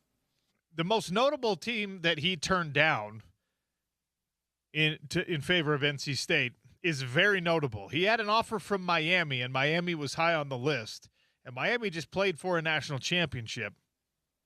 And their quarterback was making like $8 million or something absurd. And Gunner Rivers says, no, I'm going to NC State. Well, now, he probably wants to play as a freshman. Yeah. Which is a big part of this. But also, right, like, did Phillip Rivers didn't start at NC State as a freshman? I'm not sure, but back in that time, you didn't get a lot of true freshmen starting quarterbacks. So it's probably true. I mean, it's honestly, if I was a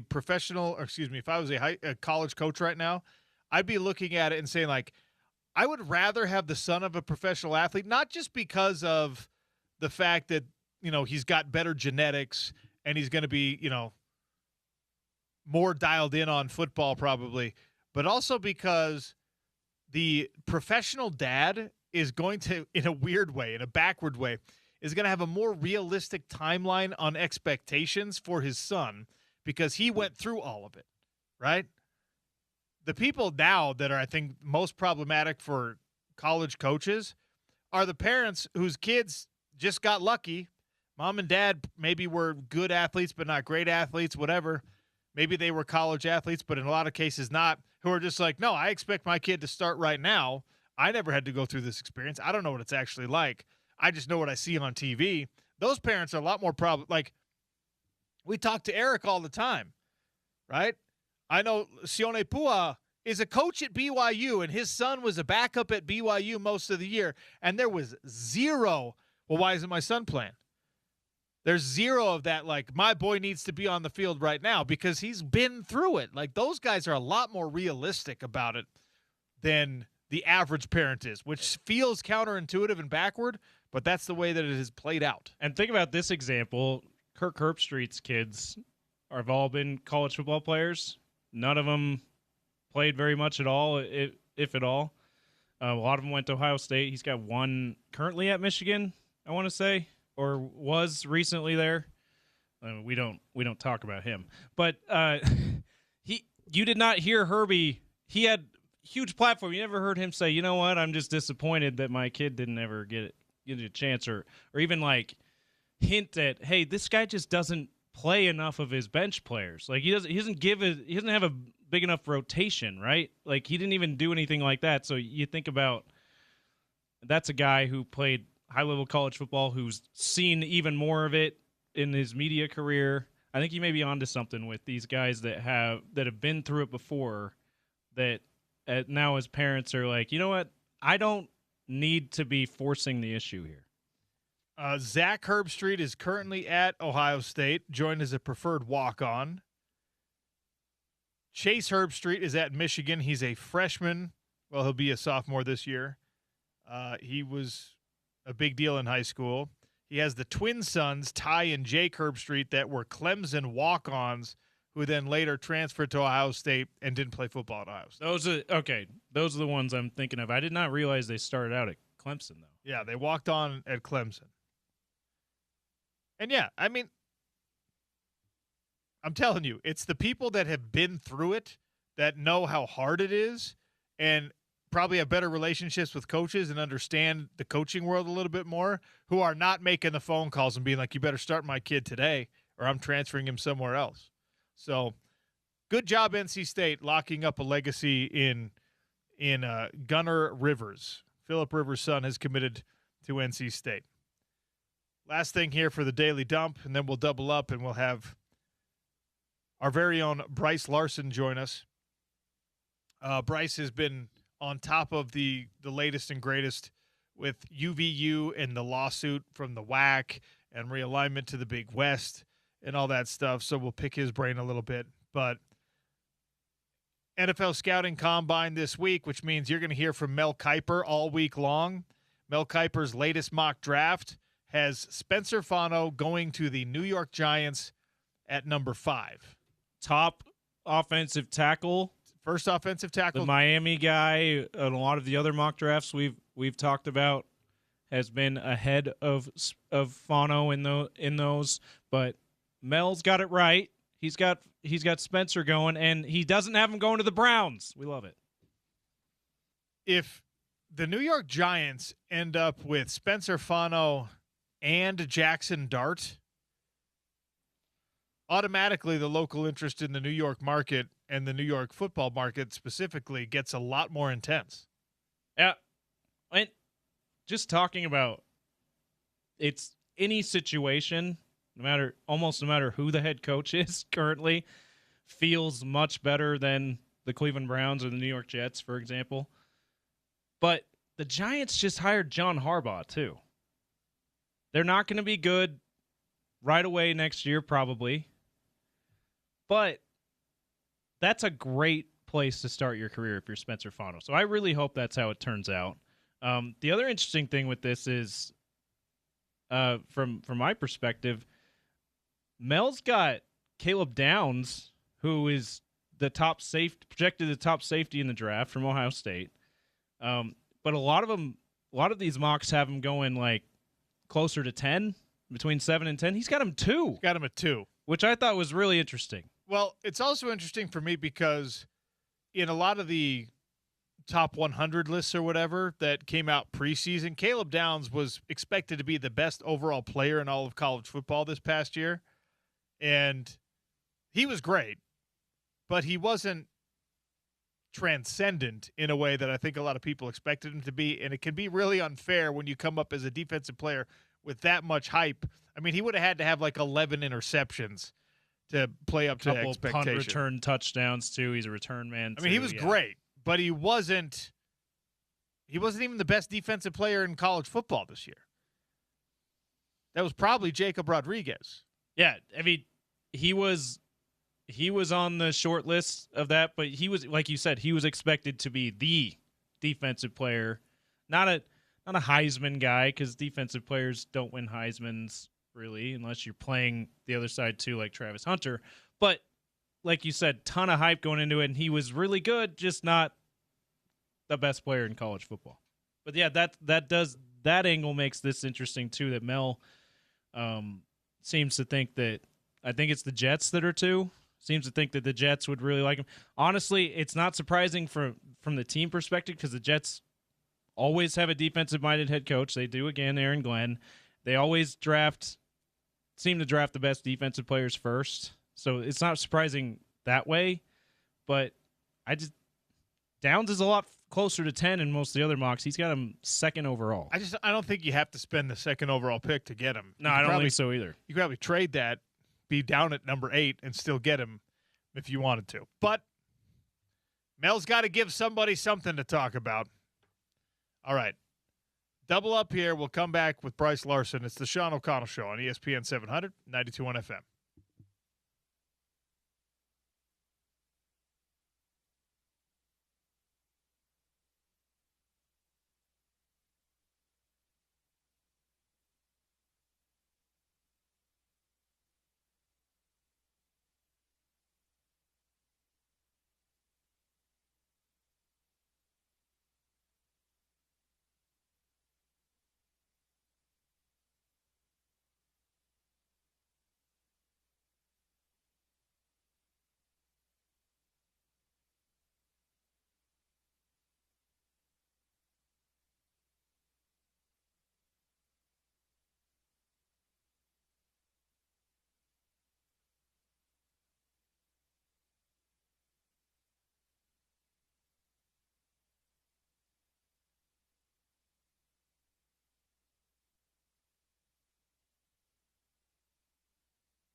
All right, welcome back to the Sean O'Connell Show.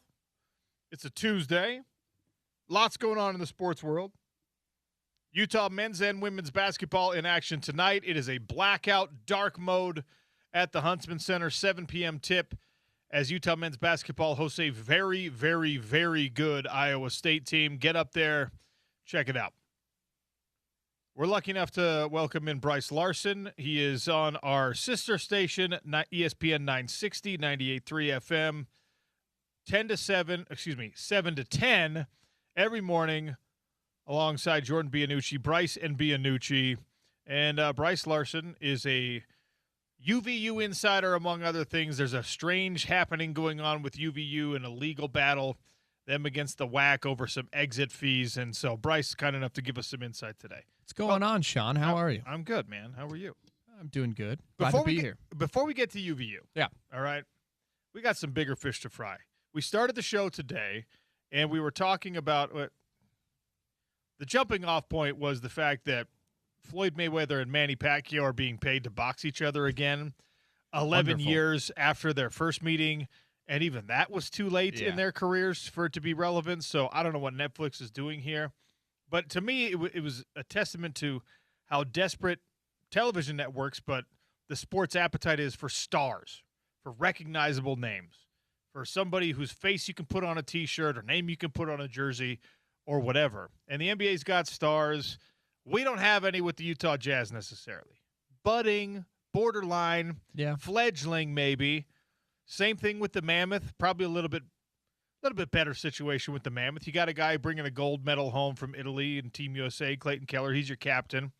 Cooley's probably more popular than him right now. Gunther's way up there. Veggie's way up there. Sergachev, et cetera, et cetera. But who is the biggest star athlete in the state of Utah right now? And it doesn't have to be pro sports because college sports are pro sports now. Yeah, in terms of the most recognized guy by the wide swaths of people out there, I think it's got to be the guy that's been covered the most starting out in high school. It's probably A.J. DeBanza, right? That's what I would have to lean towards because you turn on ESPN, and whenever they talk about college basketball, they're talking about Boozer, they're talking about Darren Peterson, they're talking about DeBanza. So I think in terms of a national type of deal, it's probably A.J. DeBanza. Which is, I think, the right answer. It's also a problematic answer if you're building brands here in the state of Utah, especially if Ryan Smith and the entertainment group, they've done a good job with the Mammoth. I think they're hopefully doing a better job moving forward with the Utah Jazz. But, that's a guy who's in Utah for a guaranteed 6 months. Right.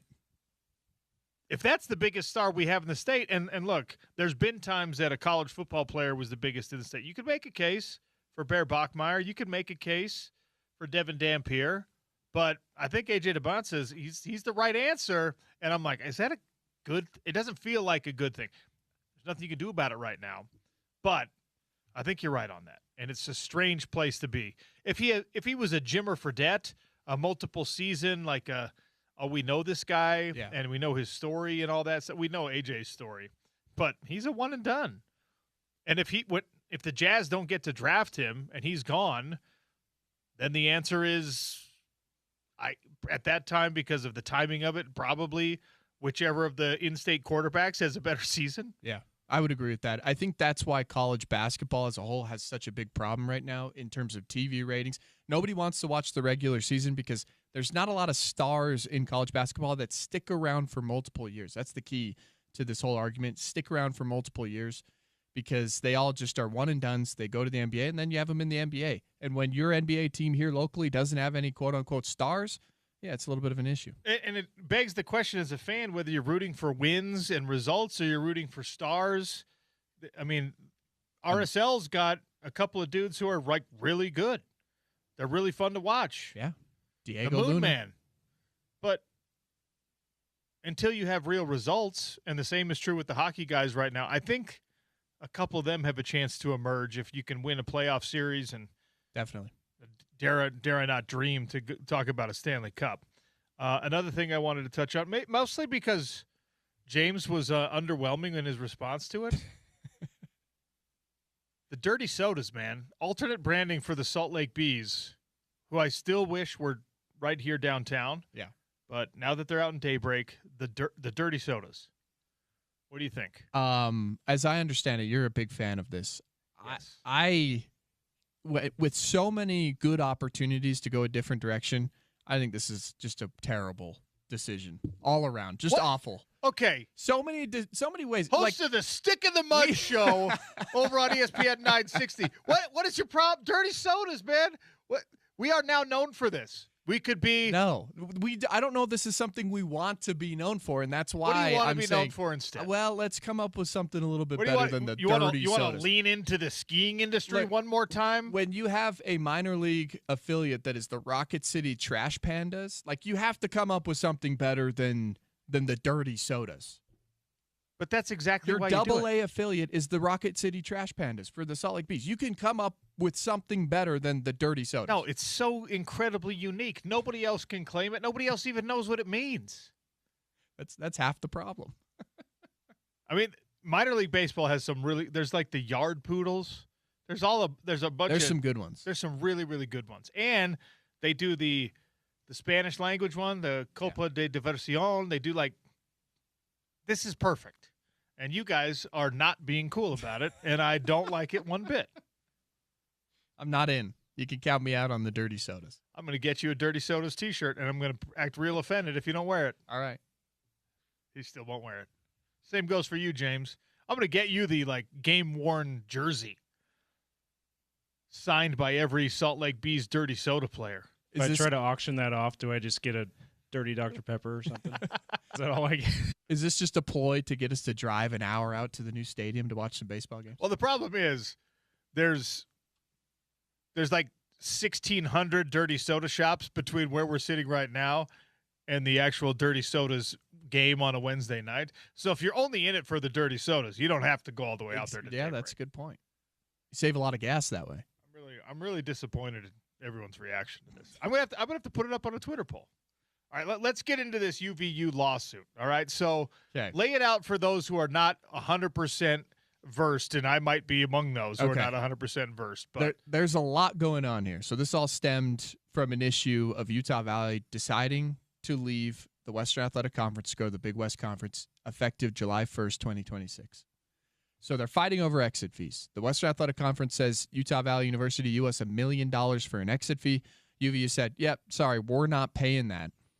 That was put into a Tarrant County, Texas court in a lawsuit about a couple weeks ago. That's the first case that was filed in all of this. The WAC essentially saying, you owe us $1 million you haven't paid. Oh, and by the way, we're going to take you off of ESPN Plus. We're going to take you out of postseason play, and you will not be mentioned in any of the Western Athletic Conference media at all, meaning social media, anything. Preseason awards, postseason awards, all of it. So that's all ongoing. Meanwhile, Utah Valley has decided, okay, we understand that there's a lawsuit going on in Tarrant County, Texas. Their lawyers have said, we're going to change this to a Utah case. They filed their own verified complaint, which is a lawsuit. It's not a countersuit. It's technically a verified complaint here in the state of Utah in Utah's 4th District Court, along with a motion for a temporary restraining order and a preliminary injunction. The reason why they need both is because a temporary restraining order would only last 14 days. Okay. So not long enough to get you into NCAA tournament. That is exactly correct.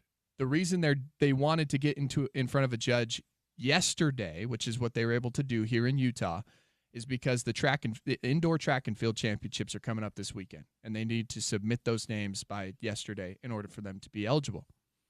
So they had the hearing for the temporary restraining order here in the state of Utah yesterday. The judge said, I'm not going to rule on this today. I'm going to wait till tomorrow to issue a written result. We don't have an answer to this right now. Judge on banker's hours. Okay, that's how we do things. Fine. Part of that was because they had filed a motion for an emergency hearing.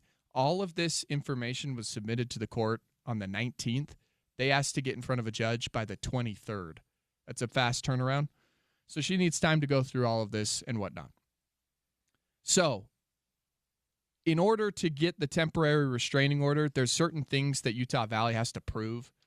They have to prove that there's irreparable harm if the TRO is not issued, you also must show that the irreparable harm outweighs any harm that would be caused by issuing the TRO, that the TRO would not be against public interest, and also that you are very likely to win your underlying case. And your underlying case is this fight between whether you should have to pay the $1 million exit fee or not. Sean, there was over 1,000 documents submitted to 2 different courts, and I read through about 10 of them myself, was able to publicly get those documents. Yeah. I've been tweeting about it for the last, 3 weeks on my Twitter account. I've written an article about it. I don't know everything, but I feel like I know a lot of what's going on here. I don't know how specific you want me to get into all of this. Well, look, I mean, we'll stay pretty surface level, I suppose, but it's $1 million, which is not an insignificant amount of money, but we see tens of millions thrown around by athletic departments and universities, seemingly with the most casual attitude. Yes. Why is this fight so important to, I guess, both sides? The biggest part for Utah Valley University is the football conversation. They don't have football at Utah Valley University. $1 million is a lot of money to Utah Valley. Yeah. Because they don't have a football team. When you only have basketball, your buy games that you're playing are like $60,000, $80,000 at most. You don't go to BYU and play a football game where you can easily get 1.5 in a buy game in a football game. Sure. And be able to pay all that off. That's just not happening. $1 million is a lot to Utah Valley University. They also, by the way, July 1st, 2026, they have to pay $1.5 million to get into the Big West.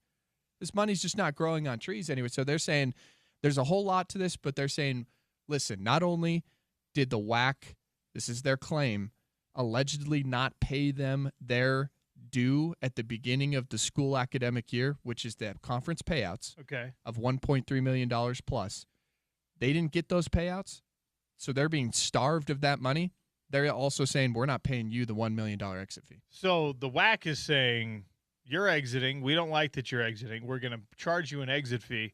We're also going to charge you this exit fee without giving you your distribution for being a member of the conference this year. That is correct.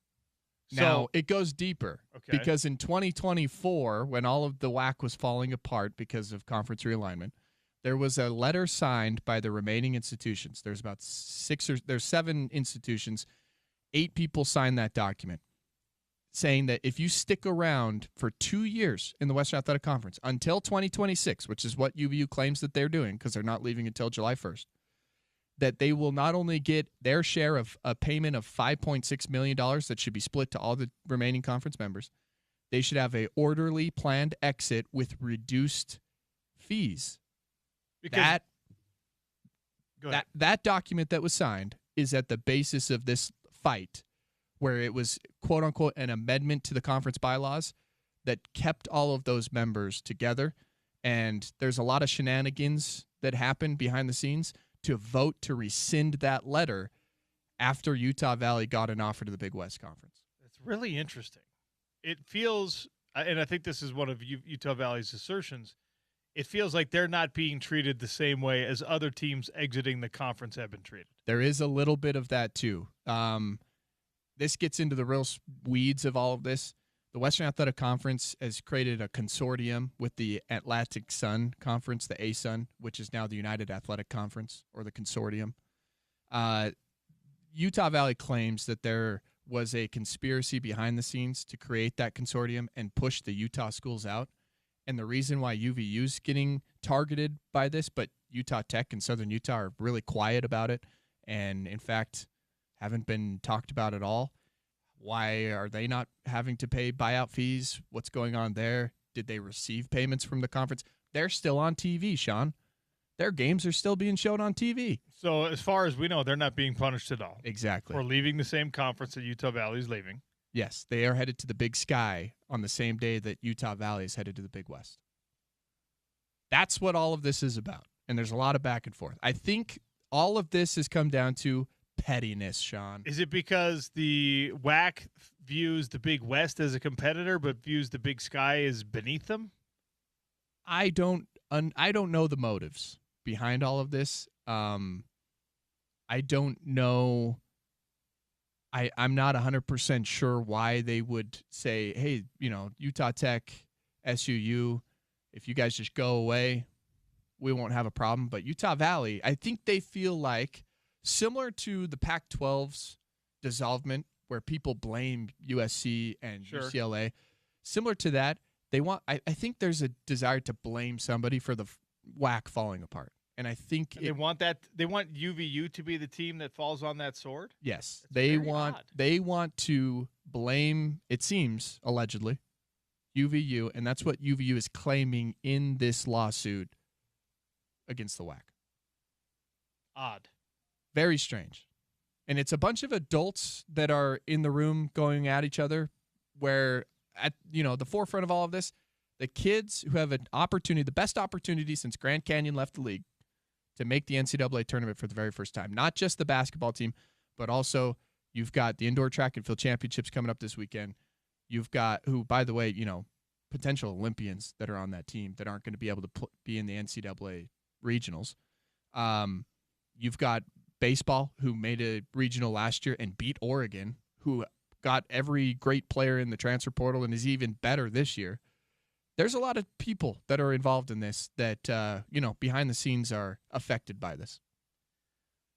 In the Big West, will they be full participation members? I don't know what the revenue distributions of a Big West conference look like, but is UVU facing an uphill battle in getting to full shares in the Big West? As far as I know, they will become a full member effective July 1st, 2026. Right. Yeah. There's no Sacramento State shenanigans that are happening with this one.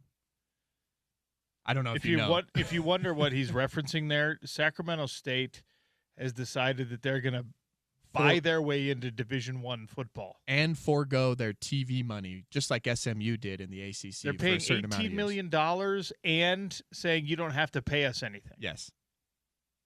Just so they can be a D1 team. That's right. Look, I understand why you want to be a D1 team, but the reason you want to be a D1 team is because it's supposed to help you out athletically. Maybe Shaquille O'Neal has written a fat check that none of us know about to Sacramento State because his son is there as a member of the basketball team. Yeah. And maybe Shaq is just like, I got you. Don't worry about it. I'm giving you all my Jamba Juice money. It feels unlikely, but otherwise I don't know how it makes any financial sense for Sac State. Well, a lot of people, and in fact, the outside firm that they hired to come in and do the feasibility report for Sacramento State is now backtracking after they've seen all of this news, saying, no, they are embellishing what we told them in terms of the numbers that they're going to bring in. Because nobody else will hire you if you're like the firm that advised Sacramento State to make this move. Well, look, I mean, there's a lot of things up in the air with money and alignment and sourcing your revenue. And Utah's been at the forefront of that with this private equity deal, and Sacramento State is being laughed at for what they're doing. But smarter people than I are usually the ones making these decisions.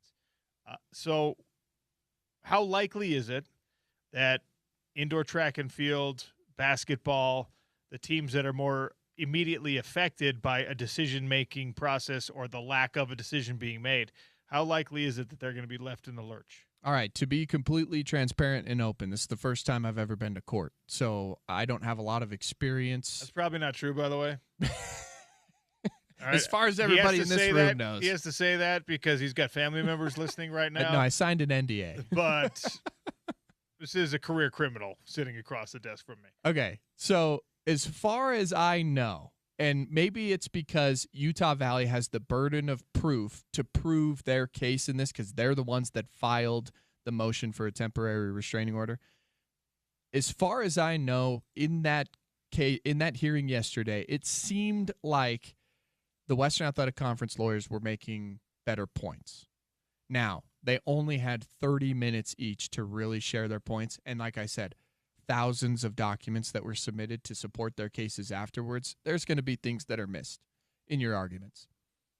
What it comes down to, I think that the burden of proof here in the temporary restraining order specifically is low enough that Utah Valley very well could get a temporary restraining order granted today which means they would push forward to another hearing on Friday for a preliminary injunction.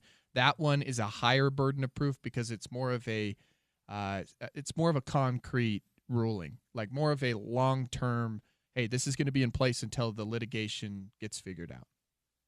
All right, well, good luck to UVU. Whack. Quit being boring and mean and problematic. It's $1 million. You don't need it from Utah Valley University. All right. Does the Big West have wrestling, by the way? The Big West, I don't think they do have wrestling. I asked that question because UVU is the last university in our state to have a wrestling program. Pretty good one. Yes. They've had some really good individual performers. They've had some moderate team success. And I wondered if wrestling would be able to go to be part of the conference that the rest of the athletic teams are. Sounds like no. Well, the good news is that the wrestling team is completely unaffected by all of this because they wrestle in the Big 12 conference. Right. So they are going to stay put because the Big 12 conference is where they want to be. That's one of the best wrestling conferences in the entire country. James did some research for us. The Big West does not have wrestling. So, and you wouldn't want to go down the ladder to wrestle in the Big West if you didn't have to. So, all right. Shout out to Ben Kerr. Shout out Ben Kerr.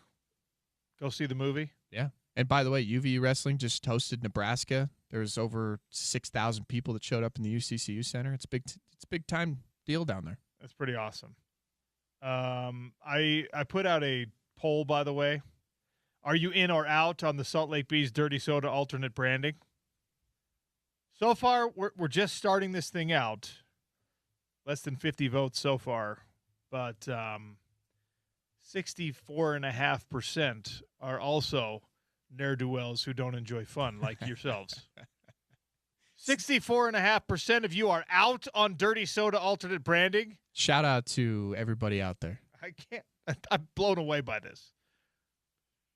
I thought we'd be leaning in as a culture to the things that there's got to be something better we all can come up with together. Give it to me. You're gonna have to give me some time. No, I'm not giving you time, James. Don't be the judge Bryce? from whatever district court. You don't need time. Tomorrow. You're not the judge who's just like, I got a golf game I got to get to. The Utah inversions. There you go. Okay, great. The inversions. Instead of the dirty sodas, it's just the dirty air. The dirty air. The Utah dirty air. The Utah pollutions. James, you Way got better. something for me? The formerly Great Salt Lakes. I don't know. Going that route. The shrinking Salt Lakes. Wow. You're gonna give us a day to. This was all very rushed. Yes. We need a day to come up with something. Well, look, I'm very much this way. If you want the coach fired, you better know who you're going to hire behind him. That's fair. Or her. That's a good point. Right? If you don't want it to be the dirty sodas, you want to steal trash pandas, you can't. Well, they are the AA affiliate of the same. I guess you could do that then because, like, the Chicago Cubs AAA team is the Iowa Cubs. Yeah, there you go. Also, you can't – well, there's not enough raccoons here. Doesn't make sense. But you could come up with something equally as cool and unique. I don't know that you could. The brine shrimp, that's the only opportunity. Okay, see? Brine shrimp. See, now we're starting. They could be pink jerseys. You could have some cool things going here. Dirty soda also could be pink jerseys. They could be any color. That is true. The salty air. Salt air. That's not bad. I like the dirty soda Salt alternate airs. branding for the record. What about the trash birds? The trash birds. How about something like really long and you definitely have to explain? Anyway, thanks for coming in. Hey, no problem. Appreciate Anytime you joining need us me. on the show. Yeah. Every once in a while, you will hear Bryce and Bianucci filling in on the Sean O'Connell show. I got some PFL obligations that are going to start up again soon, so they'll be doing a little bit of fill-in on some of those days. Up next, the UFL, not the NFL, not the AFL. The UFL has some alternate rules that they're putting into place this year. I like this because it's a testing ground, much like AAA baseball is for Major League Baseball. I feel like the UFL is tweaking some football rules that might actually help us improve college football, the NFL game. I'll give you an example. We'll go through actually all the examples of the rules they are changing, and we'll decide which one would fit into the real game best. That's next on the Sean O'Connell Show. And Tom Callahan. It's ESPN 700 and 92.1 FM.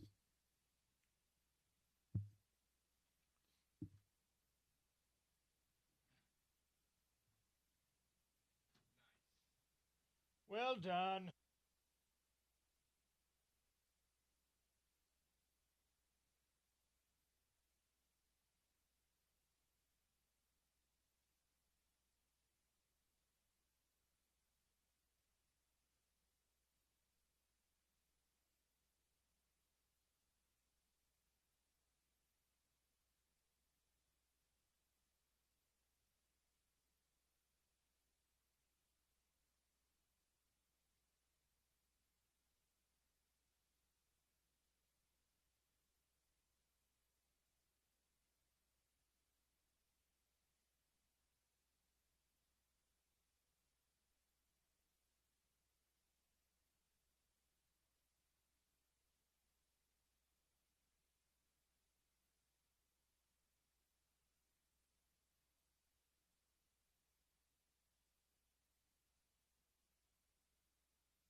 Going to join us, talk a little Utah Mammoth as they get back in action post-Olympic break.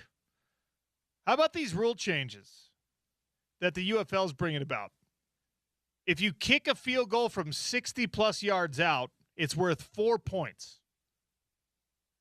You are not allowed to punt in plus territory. So if you cross the 50-yard line, you're going for it on fourth down. That's 4 down territory by league mandate.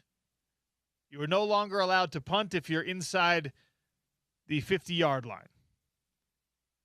You can do a kicked extra point for 1, a 2-point conversion from the 3-yard line for 2, or, I like this, a 3-point conversion on the extra point from the 8-yard line. Also, they have outlawed the tush push. Now, the most likely to be adopted in the NFL or in college football is, of course, the abolishment of the tush push because nobody likes it. They haven't figured out how to stop it. People complain about it. There's a large contingent of football folks who are very anti-tush push. I'm not among them yet, although I don't think it's particularly sexy play. Just learn to stop it if you don't like it. These other alternative rules are very, very interesting to me.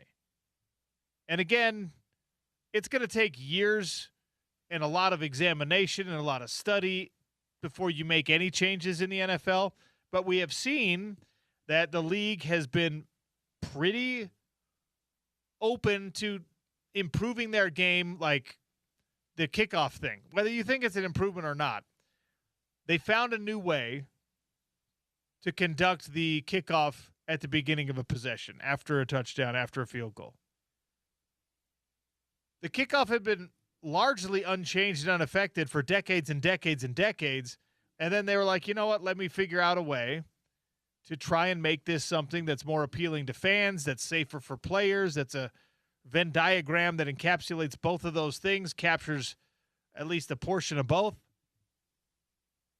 So while the no-fun league, the NFL, is not exactly nimble and flexible on a lot of things, there are examples. There's room for rule changes if it affects the consumer product, if it maybe shortens games a little bit, if it allows for fewer overtime games, because players are already going to be asked to do 18 regular season games. They already upped it to 17. They're going to be asked to do 18 regular season games sooner than later, and they're not going to be want to playing overtime. They're going to want a much more effective way to finish things in regulation. They're going to want ways, like you always do in sports, to add more points to the board. 4-point kicks, a 4-point kickoff, 4-point field goal from 60 yards or more away, which, I mean, I think almost all of the kickers on an NFL roster right now feel like they can pretty reliably make a 60-yard field goal. I'm actually going to look this up, do some on-air research, which is terrible at radio. But NFL field goal percentage on 60-plus yard field goals.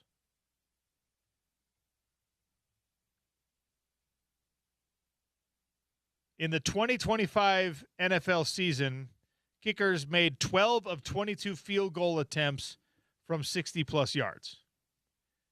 Now, this goes into that basketball three-point shot conversation. If you have a greater than 50% chance to add an extra point to the scoreboard by kicking that 50 or that 60-plus yard field goal, you're going for it. If you've got the kicker, you're going for it. So that one, because of the prevalence of 60-yard kick success already, you might not see it.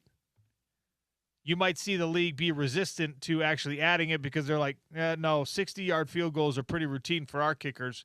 That's a greater than 50% completion here. So make it 65 yards, and maybe I'll give you 4 points.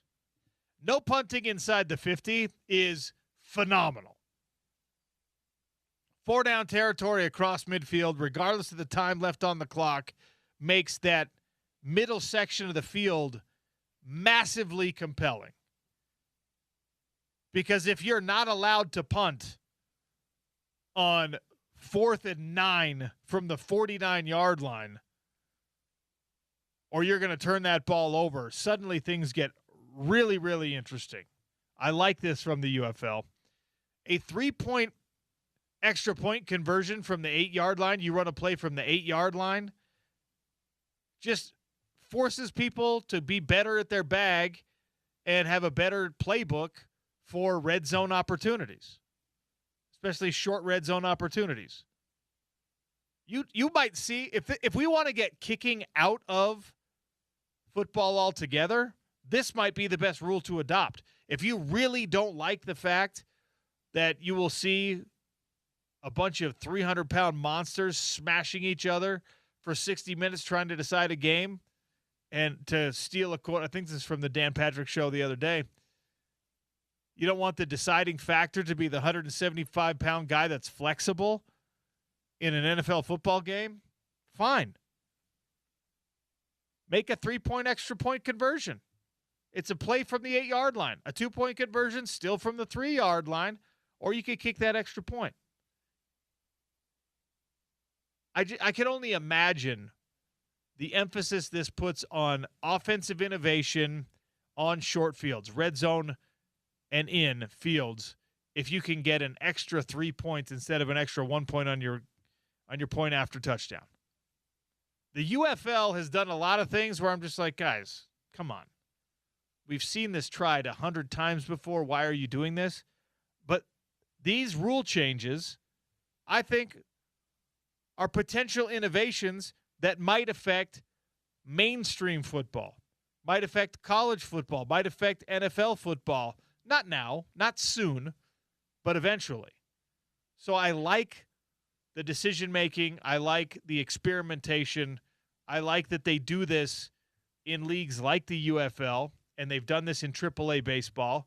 And now, obviously, there's a vested interest between AAA baseball and Major League Baseball that does not exist in the football world between the UFL and the NFL. But from an actual practicality standpoint, the NFL just gets to go, yeah, we'll steal that idea. And if it's a good one, they will. And if it's a good one that serves the fan base, they definitely will, or they definitely should at least. James, which one are you going to adopt? All right? 4-point kick, a 4-point field goal if it's 60 yards or more, and if you want to push it out to 65 in the NFL, that's fine. No punting if you're inside the 50. You have to go for it. It's automatically 4-down territory if you cross midfield. Or a PAT option that is not just a 2-point conversion, but is a 3-point conversion on an offensive play from the 8-yard line instead of from the 2.5. Which one of those would you put in for Utah football, BYU football, Utah State football, or your favorite NFL team? The JPFL, James Peterson Football League. Yeah, I would, if I could only choose one, I think I'd do the alternate PAT. I love the idea of a 3-point conversion, I guess, 3-point conversion opportunity, because it puts, it puts the 9-point game, which with like a minute left, it makes that still exciting. A one-possession game. It still makes it feel like this is it. Which, by the way, it kind of already does feel like it's when it's single digits in a football game. It does already feel like it's close, except when you realize you look at it closer, you go, oh, hold on, that's not 8 points, that's 9 points. This is boring now. So I think that creates more excitement for the 9-point. I mean, single-digit games should still be exciting in NFL games. So that leaves the door open for a miracle comeback. That's my favorite one also, and I like the way that you put it. If you're not leading by double digits, it's now a one-possession game. So you better get ahead double digits, and then it's a 2-score game. Yeah. That's actually a lot easier for the average non-NFL football fan to understand. It's a lot more logical. If you could sit down, like if I'm sitting down with my mom and I'm just like, if they're up by 10 or more, they need 2 possessions to come back. If it's a single-digit lead, that team could tie it on this next possession. And by the way, I just want to see it for what teams would do to emphasize their short red zone playbook. It gives you more options, because we hear that all the time when teams take a false start penalty or something on their 2-point conversion attempt. You hear the analysts go all the time, this isn't the worst thing because it's kind of hard to come up with a play sometimes when you're at the 2-yard line that isn't just run it straight ahead. This opens up an option for a passing game, a more creative run call. So I think to be honest with you, I think we might see teams that want to go for 2 instead of kick the extra point. I think we might see more teams that opt for, hey, let me start at the 8-yard line and have an extra point, potentially an extra point here to get, because I just have more flexibility as a play caller. UFL kicks off March 27th. Who said football's over? The Birmingham Stallions versus the Louisville Kings. Right. Who are you going to root for this year, James? Birmingham Stallions, Dallas Renegades, DC Defenders, St. Louis Battlehawks, Houston Gamblers, the Columbus Aviators, the Louisville Kings, or the Orlando Storm? And none of them are anywhere near us. Is what I got there. I didn't know about the Louisville Kings. I kind of like that. Like it's an ode to King Louis. I'm guessing the old French king. I might just go with them because I like the name. I really don't like that. There's no teams west of Texas. Is Dallas the farthest west team? Yeah. Like, come on, what are we doing here, people? What I don't understand this. Salt Lake Stallions, by the way. Yeah, bring them back. Birmingham Stallions move to Salt Lake. Yeah. Or just Salt Lake something else. It doesn't have to be Stallions. Just put a team in Salt Lake. Salt Lake Dirty Sodas. Yeah. Okay. The Dirty Air, I think, is what Bryce Salt and Lakes. I came up with. What if they did the something spot? like the Salt Lake Salt Lakes? The Salt Lake Salt Lakes. The Utah Salty Lakers. Yeah. The Salt Lake City Salty Bodies of Water. Anyway, I like the potential rule change. I like the experimentation phase.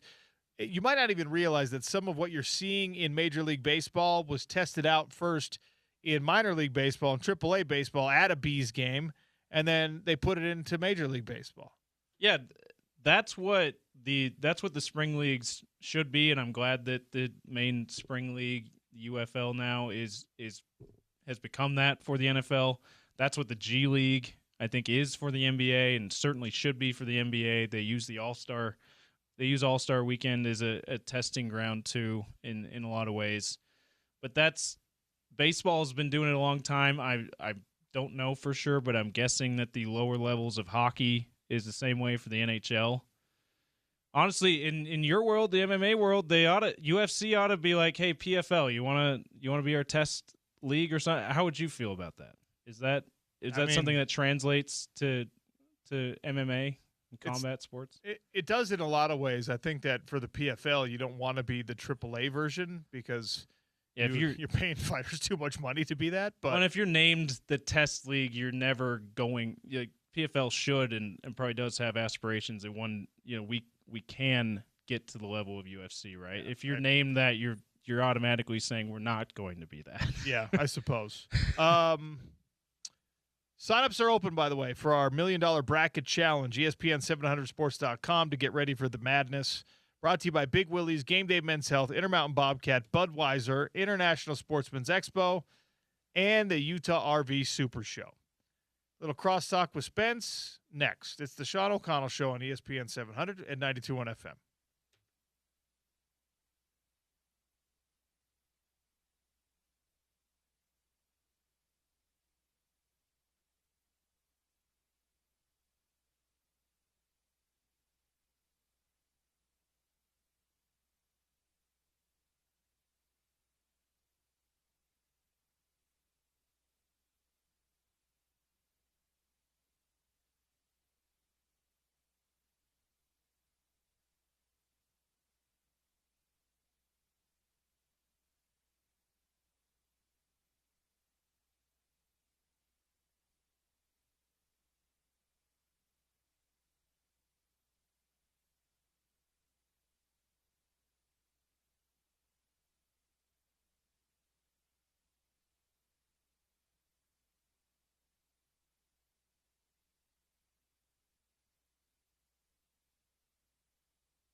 Time for a little crosstalk brought to you by Advanced Window Products. $2,500 off 10 windows or more. 801-850-9100. If you'd like to get a hold of Nate Orchard, Jake Weber and company, take advantage of locally made, locally manufactured, locally installed, and locally warranted windows that improve the appearance and the value of your home, the energy efficiency of your home, and just save you the stress. Advanced Window Products, advancedwindows.com. Spence Checketts and The Drive are up next. The Sean O'Connell Show, much to your sadness and chagrin, is coming to an end for the day. So Hi, Spence. Worst part of my day when the Sean O'Connell Show ends. I knew it. Because that means it's time for me to go to work. 4 hours of The Drive. Otherwise, I'm just sitting back and enjoying the conversation. You're a dog owner, right? Uh-huh. So he's here. Yeah, shout out Rocky. You come to realize it's almost like... So I was the first person in my friend group to have a child. Okay.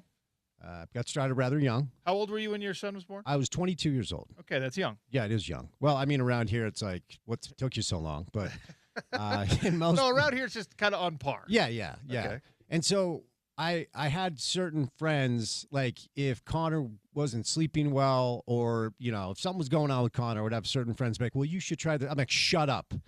You don't have a kid. You have no idea. I don't want to hear anything from you about being a parent as you're sitting in your apartment by yourself playing Xbox all day. Shut your face. Yeah. And so if you've never owned a dog, it's very easy to blame the dog if the dog is misbehaving. And then you become a dog owner, and then you realize if your dog has an issue, it's a you problem. It's never the dog's fault. No such thing as a bad dog. Correct. So what I've done is I've enabled my dog to believe, for whatever reason, the past couple of weeks, that 4 a.m. is playtime. Oh, no. And he won't stop. Why have you done this? Well, the first couple times, and it's honestly like the cutest thing in the world, because Duke will wake me up by coming in and just like putting his paws on the bed. Yeah. Because he likes his dog bed.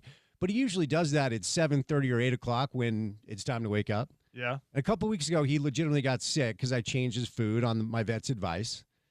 And so he came in and did the wake-up thing at like 3:30 or 4. And when he does that, it usually means he has to go to the bathroom. Yeah. Which I appreciate, because there's nothing worse than cleaning up your dog. It doesn't smell cute. It's horrible. Horrific. It is like you're in the bleep and nom. It is awful. I hate it. So thank you for waking me up if you need to go to the bathroom. Yeah, great. But well slowly but surely, he's been able to manipulate this where he doesn't go to the bathroom at all. He just wants to go outside and play, and I'm standing there in my North Face and nothing else and hoping that nobody's going to see me. So your boy's sleep pattern has been a little bit disrupted, is my point. All right, well. But it's my fault. It is your fault. It's not Duke's fault. Nothing is Duke's fault. Never. I could look at his face and realize he's never done anything wrong. Well, and it's impossible to get mad at him. Yeah. Because he's just so cute. He's a good boy. And then he just wants to play outside. And I'm naked from the waist down, hoping my neighbors do not come out. Wait, you're outside in the middle of the night, full Winnie the Pooh? 100%. You have a sweatshirt or jacket on? I have my North Face on. I sleep with no clothes on. I cannot sleep with things on my body. I don't know why. And so instead of taking the time to put sweatpants on, just horrific. Because usually, if he has to go to the bathroom, ducking. Yes, if he has to go to the bathroom, I'll be there for a minute and I'm fine. But now he wants to play, and so instead of putting sweatpants on, I believe that he just wants to go to the bathroom and come back inside, but he wants to play. So I'm standing out there for like 2 minutes, no pants, North Face jacket, hoping that he is ready to come inside. Are you in or out on the Utah Dirty Sodas as a alternate Bees branding for Wednesday night games? Entirely out on any sort of marketing that is basically letting you know, like, hey, consume our products so you can be diabetic in 4 years. I am all out on it. It is a awful, awful thing to be promoting. Let's be clear. I love it. I know you do. It is a cultural phenomenon. It's like when they do the elotes, right? There's a the Mexican corn. They do that, which is so good, by the way. It's so delicious. Oh man, probably not good for you. Well, we all have our things. Bad right? for your cholesterol. Yeah. You're gonna hate on that too. Yes, I will hate on people with high cholesterol because I think my understanding is that's also not good for you. But I'm not a doctor. Well, I will stand alone bravely, and I will sing the praises of the Dirty Soda Wednesday nights down at the Harriman Ballpark by America First Credit Union. Do they still have the $1 beer Thursday thing that like used to have at the ballpark, Thirsty Thursdays, where you had a $1 for a beer? I don't know. Probably don't. It's daybreak, so they probably don't have beer anymore. Yeah, I guess beer has been replaced with dirty soda. Again, not judging. We all have our things. You know, something's going to put you in the ground at some point. So it's like Charles Bukowski said, find something you love and let it kill you. Stay tuned for The Drive. On that note, where Spence Checketts will illuminate you on yet another Utah Jazz season-ending injury. Dirty play by Eason, by the way. Very dirty. Yeah, disgusting. That's no what led to ramification, no punishment, or do you think he'll be fine? Probably not. I mean, he went into the Jazz locker room afterwards to apologize. And when you look at the replay, Vince was trying to get back, but I thought he hip-checked him. Even Will, after the game, was like, that's not basketball. And it's a contract year for Vince. He's a good kid who's worked his tail off to actually maybe make some money now. He's going to be out for 11 months. I mean, that injury is far more than costing him 22 games to basically show the Jazz what he has. He was about to get a nice little contract. It's actually really, really sad. Well, stay tuned for The Drive. Thanks for listening to the Sean O'Connell Show. We'll do it again tomorrow on ESPN 700 92.